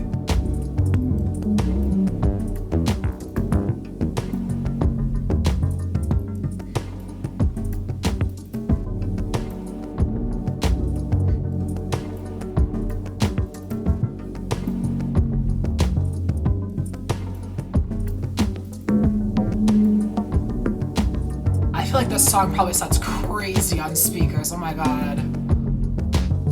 I definitely gotta play it on speakers soon then. Oh my god.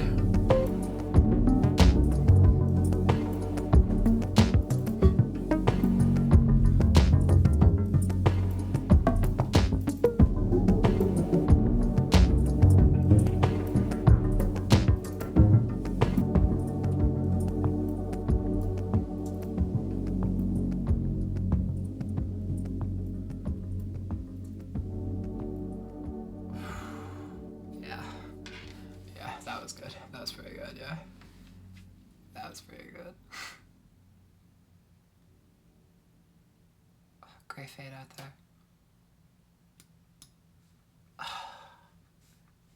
Wow, that was interesting because, like, this section of the album kind of, like, it's weird because it doesn't, like, I wouldn't say, like, it restrains itself, but, like, it kind of dives more into some more, like, subtlety, I feel. But also it's still very, like, clear what they're saying. Like, even on All Reason to Parts. Like, very clearly, like, it has, like, the breakdown section. And it focuses so much on, like the rhythm of it all. And, like, the beat of it all. And, like, the groove of it all near, like, the latter half of it. Because, you know, the part that's, like, you know, it's, like, we're, like, you know, descending into, like, an even darker, you know, area of the psyche and, like, physical being. But, like, I don't know, even inside Magically and, like, Blood in the Labyrinth, like, they have these, like, lavish, like, moments to them, and even All Reason Parts, like, begins like that. And then Deep Time is just, like, one of the best songs ever made. You know, so, like, it does have those moments, but it's different than, like, the first half, I would say, where, like, it's really going all out into some more of, like, maximalistic, like, types ideas, which in terms of, like, exploring the, like, harrowing nature of, like, this inferno that we're living in and, like, you know, diving and, like, soaking ourselves into and the richness of it all. But it's just as captivating. You know, Into the Magic Land was interesting because it has, like, such gorgeous synth work, but it also has, like, a really brilliant use of, like, bass guitar and, like, guitar also. And I love how it all, like, that to me, like, it really is so cool to hear, like, how they've, like, further evolved their guitar sound that they started using on Campfire Head Phase, and, like, bringing this, like, amplifying, like, the magnitude of such instrumentation, which is saying something because of how massive a role it plays on Campfire Head Phase. On this one, it just has a different, like, quality and character to it and, like, texture to it, obviously, especially because we're going into, like, you know, darker sound territories. Because Campfire Head Phase does have some dark moments, but in the darker moments, it kind of focuses more on, like, minimalism, I would say, like, you know, like Slow This Bird Down, for example. Blood in the Labyrinth, I really, really like the production on that one a lot. And then the lyrics on here, this is interesting. It says, quite often, actually, let's read the annotation first. Okay, so it says here, the dialogue here is sampled from two different portions of a 1979 TV special titled Angel Death, which explores the effect PCP or angel dust usage has on interpersonal relationships as well as the physical effects of the drug. The first section is taken from a second one covering the behavioral effects of PCP, whether it causes violent impulses on its own or simply releases inhibition in those predisposed to being violent. Oh gosh. And then the second section is taken from a later interview with a woman who committed herself to a mental institution following the drowning of her friend. The TV special is somewhat controversial as it features footage of animal experimentation. Oh gosh. Okay then. This first one here says, quite often I found myself being pretty violent. Get it out of you. You just want to fight. Just the least thing would really set me off. I don't know why, but we got in a fight. We were throwing lamps. I've always viewed things like this as a very, very complex thing, because when you're on substances like that, like, it does reveal a lot of things about oneself that you keep more hidden or repressed. But also, I mean, it does naturally bring down, like, certain, like, cognitive abilities of, like, you know, in terms of, like, you know, like, problem thinking and problem solving. But also, I feel from that, it a lot of times can make people lash out in ways that as, like, a first, like, thought kind of thing, because your body is, like, letting its guard down in some senses. It's a complicated conversation, in my opinion.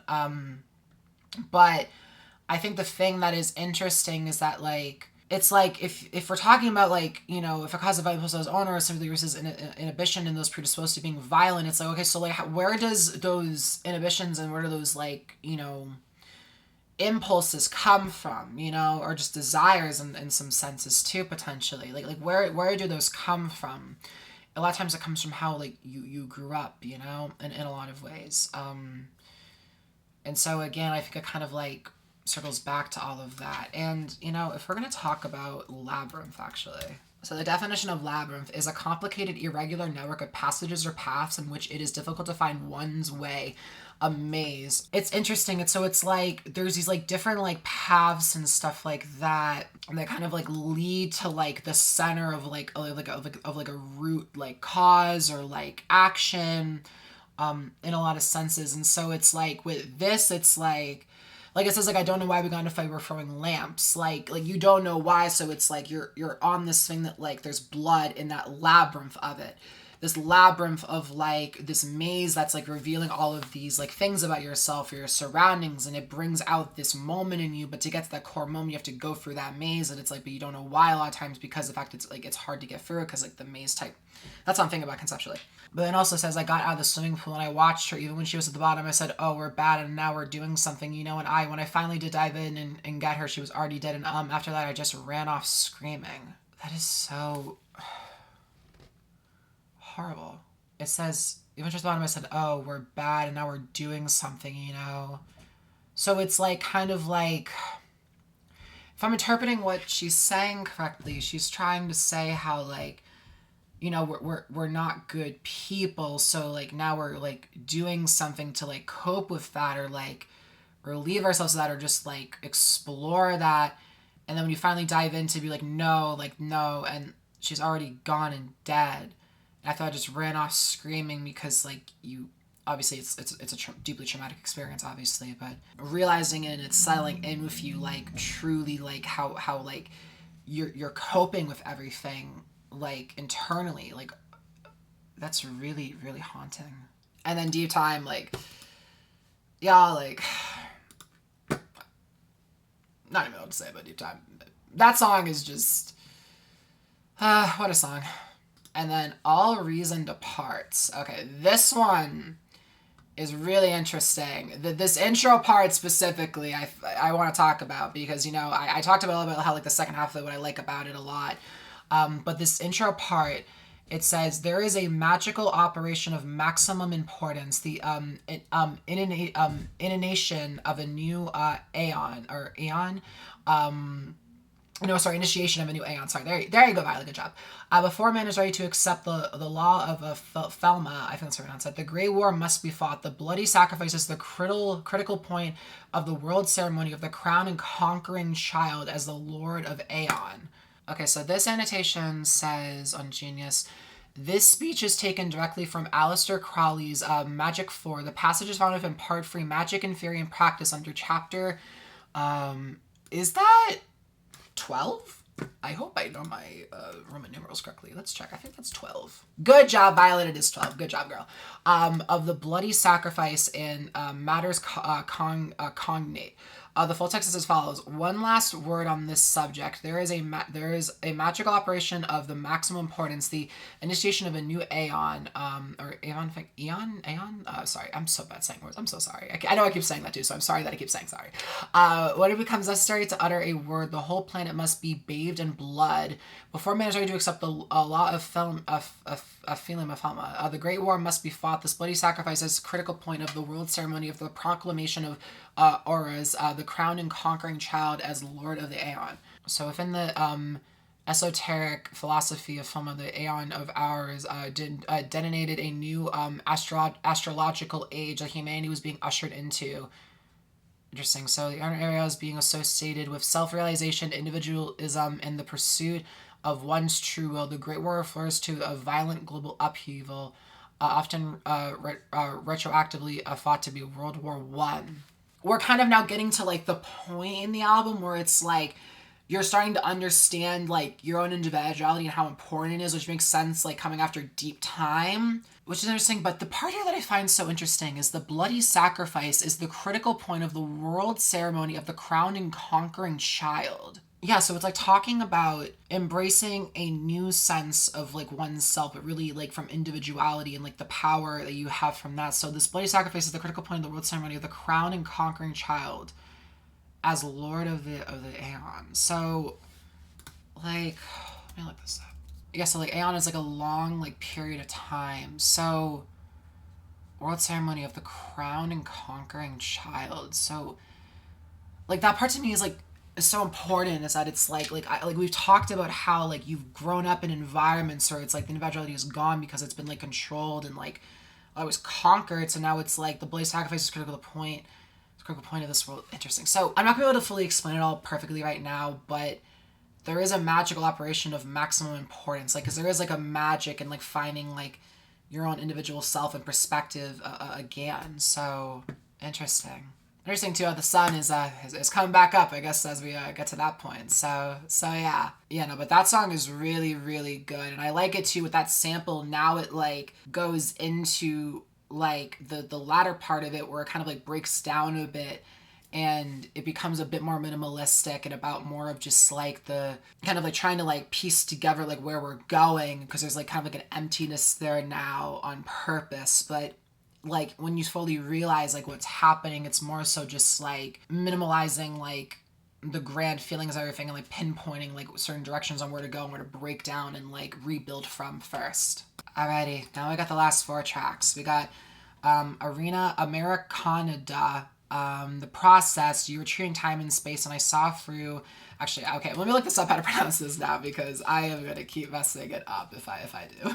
Okay, I Saw Through Platonia. But yeah, so I'm interested in hearing what this first one we're listening to is like, because we're talking about like Americanada. Actually, how do I pronounce that? Because I never obviously how to pronounce Americana.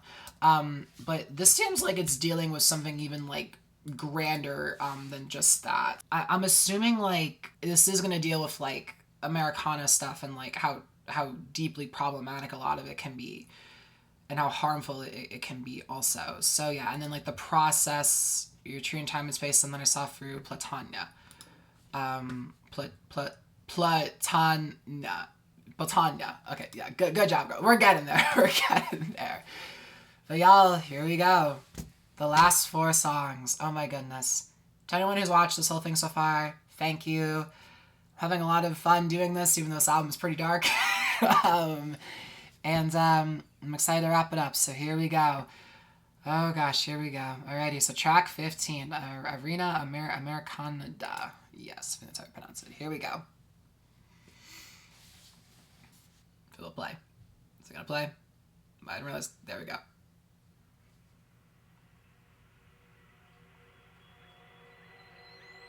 Ooh, okay, I like that intro, okay.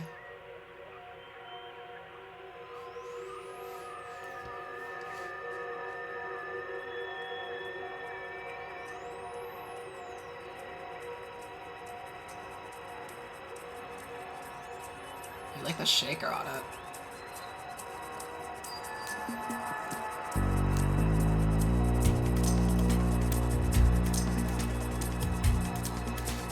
Nice.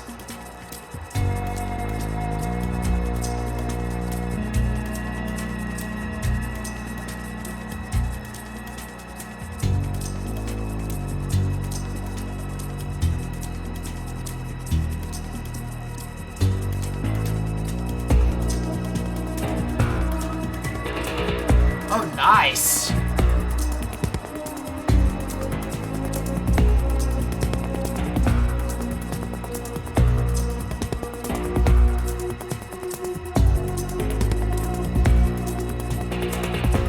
There's such like a deep like sound to like the synth work on here. It feels so like tangible, like oh.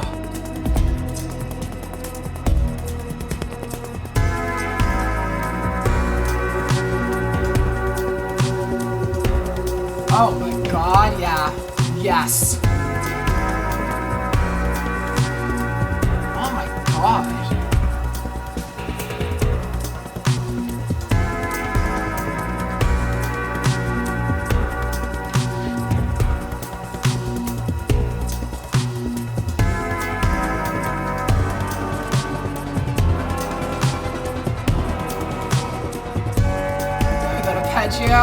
god.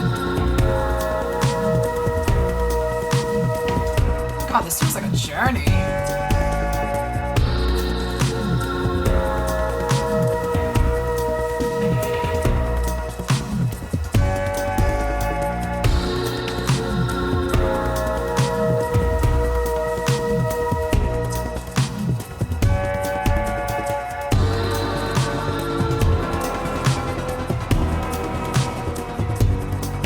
That like arpeggio is kind of like running around like the sound right now, like oh my god.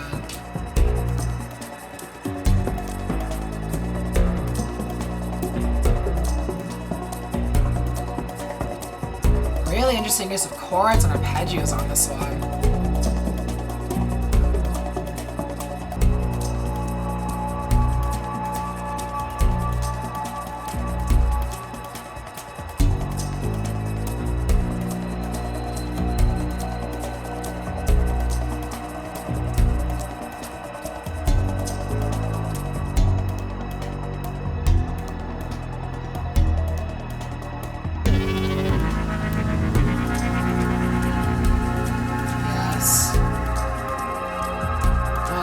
Grimy feel to it. Oh, I love it.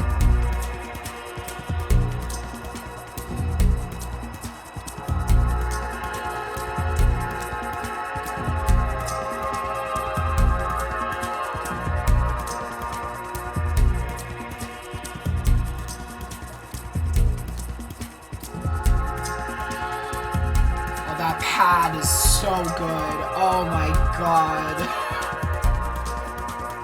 Yes.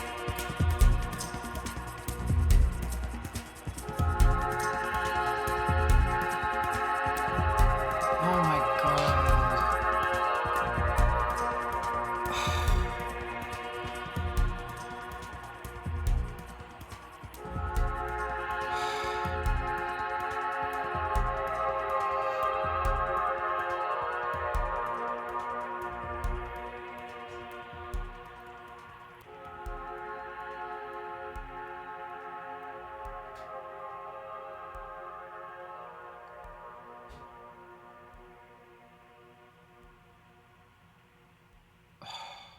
God.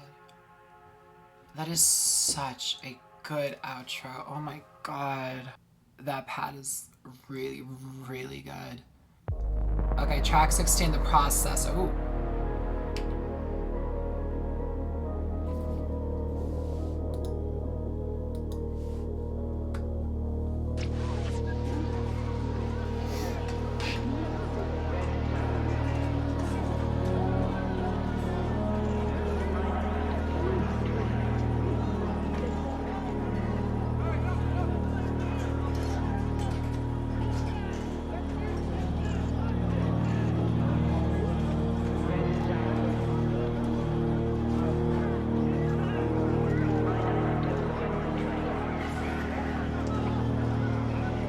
Once every serial laughter the Southeast outdoor.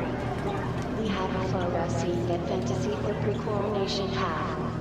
Queried him on Line There. They lectured though adapted Leviathan.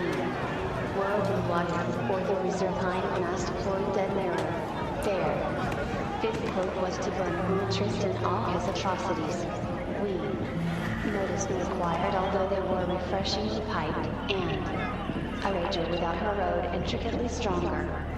Slothfully, elite, would ever do the tilt off him? Between various Grecian bishops, it should be vastly seductive from their aromatic rider and define lest he has comprehensively induced him. Acoustically this plus unquestionably that, discriminating better motive. They have the madrigal this church go rust and have directed it down our palatability. With least uncalled shot shell, he must be profoundly vivid and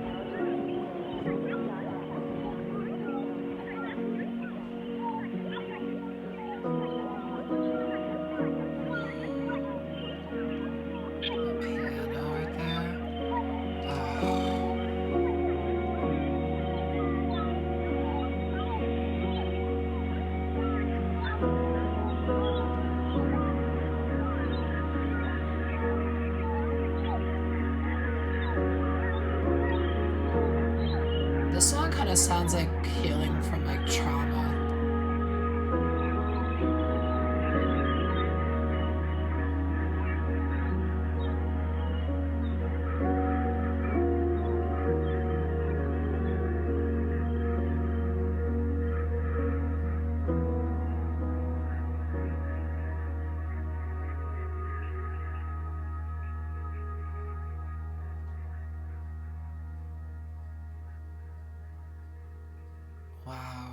that started off like incredibly haunting and like chaotic and like turned into this like really like melancholy piece at the end. Wow. Ready. Track 17, You Retreat in Time and Space. I've heard a lot about this one, so let's see what this says.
Okay.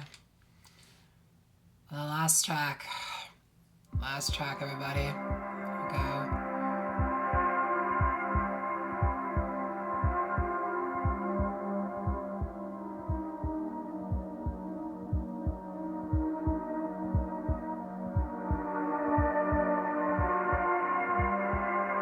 That kick in the back. Oh my god. The way it's like moving around like the soundscape. Oh my god.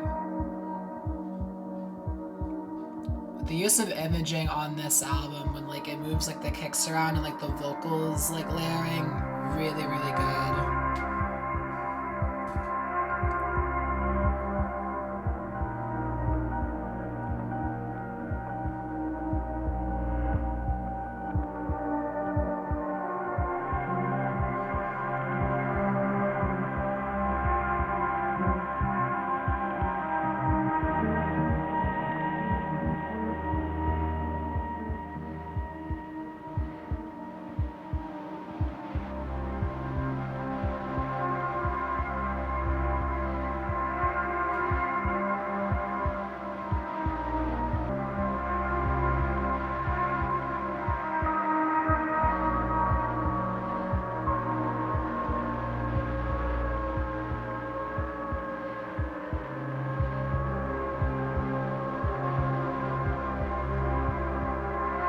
So that's kicking a little bit.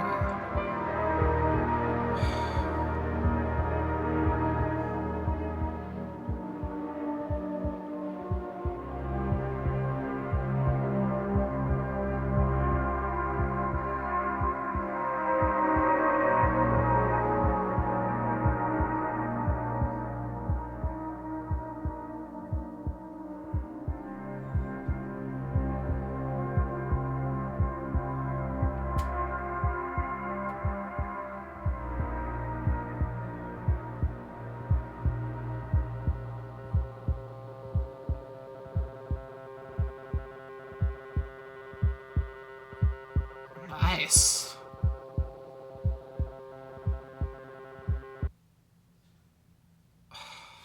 Y'all.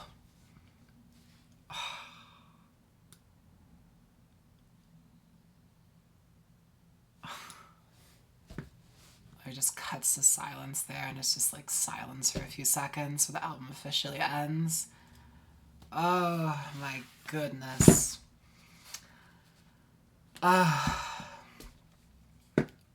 Wow, what an interesting ending.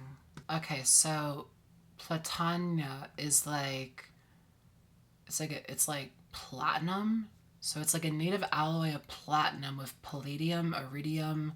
Okay, so like yeah, we're going back to like the elements, and as we talked about in like the things like out in like the universe, as we talked about, like, you know, prophecy at 1420 megahertz, and the third track, which let me make sure I look it up, it's hydrogen, helium, lithium, and Leviathan.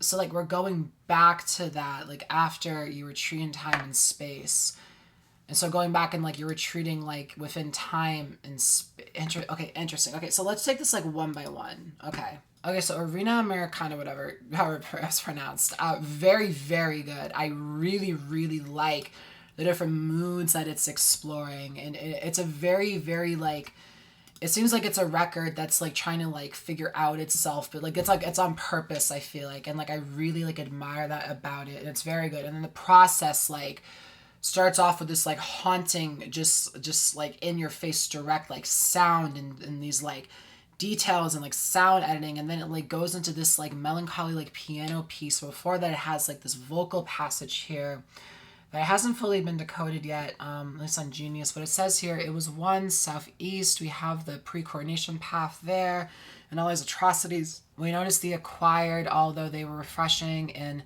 intricately stronger between various Phoenician bishops. It should be seducted from, induced, and acoustically discriminating. They have the magical he must be. Yeah, so clearly it's like kind of broken up, but like it kind of seems like it's like juggling and like realizing like how you've gotten to this place and like the influences that like have gotten you there, and so like the process of that, and then it goes into this like melancholy space, and then it goes into your retreat in time and space. And so it's like because our time and space has gotten you to this point, you're now like retreating like back, like you're retreating like back into just like the concepts of it and finding like a peace and like belonging there. But then you know, I saw for, you know, Platonia,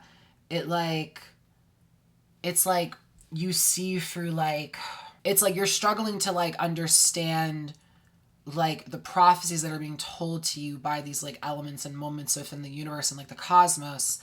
And now, and just like here like on Earth, and now it's like you're seeing like through that, and so like you saw through it, and it's this like haunting ending of being like, I saw through it, and it's like there's like a reason I'm like going and like retreating and like no longer am like connected. It's a very, it seems to me, it feels like a haunting ending, as much as like it is trying to get us individually to a place of like peace and harmony. That's how I'm interpreting it. Like, because if you go back to prophecy at like 1420 megahertz, it talks about how like consciousness is operational effect, cause and effect, nothingness, the absolute truth.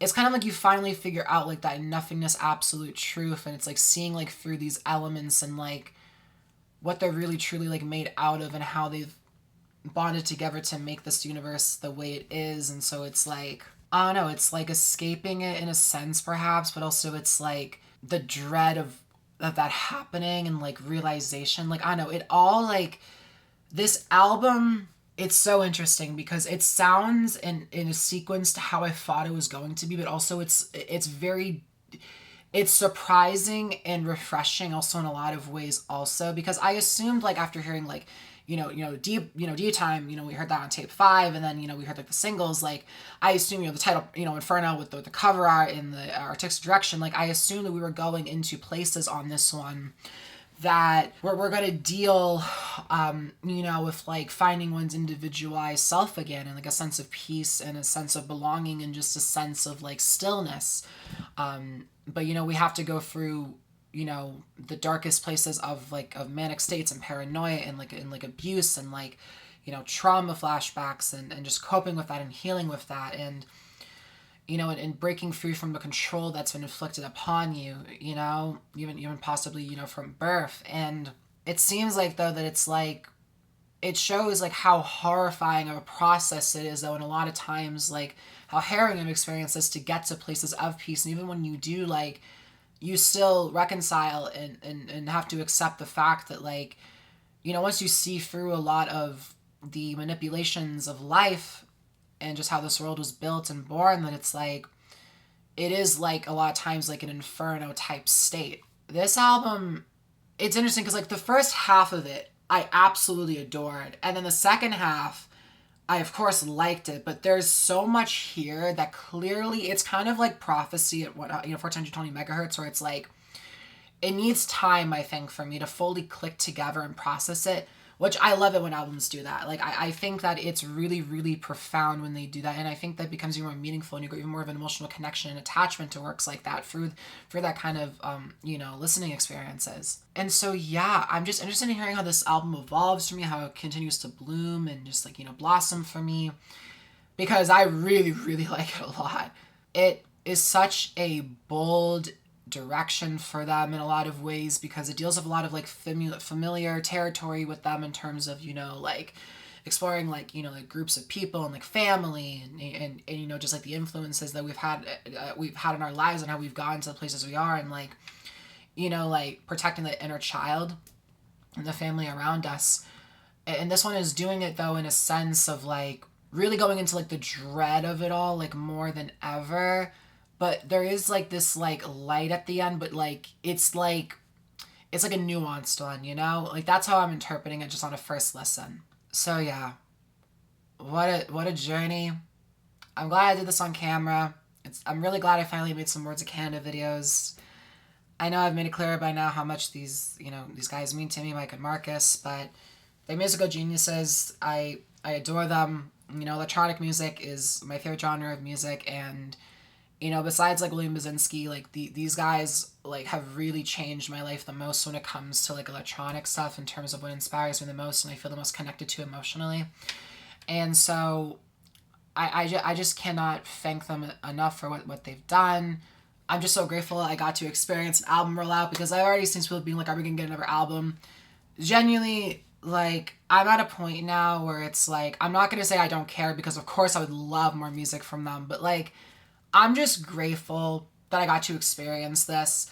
I make that so much a point because, you know, when I did reactions to like The Weeknd and like Billie Eilish, you know, and when I was doing the Ethel Cain stuff, which will be coming back at some point, I promise people, but like, you know, and also when I did like, you know, Death Heaven and stuff like that, you know, like I've talked always about like, wow, can't you see what they do next and stuff like that, because, you know, I always am looking forward to what artists are doing next, and of course Boards of Canada, I would be so excited, but like I can sense so deeply, if it's okay assumption to make, that like they only are going to make music if they really truly have something they 100%.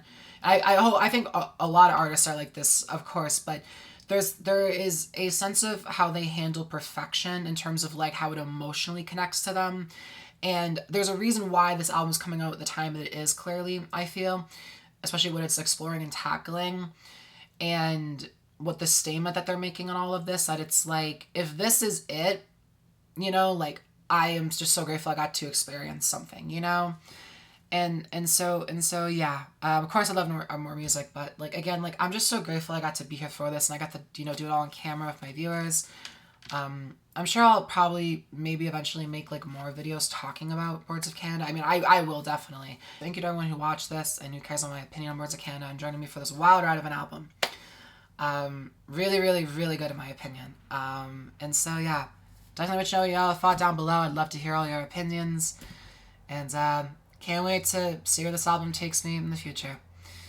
And again, one more time to the Boards of Canada community, thank you for watching these and caring about them, and I'm just really, really grateful I got to experience this. So with all that said, Inferno, Boards of Canada, album 5.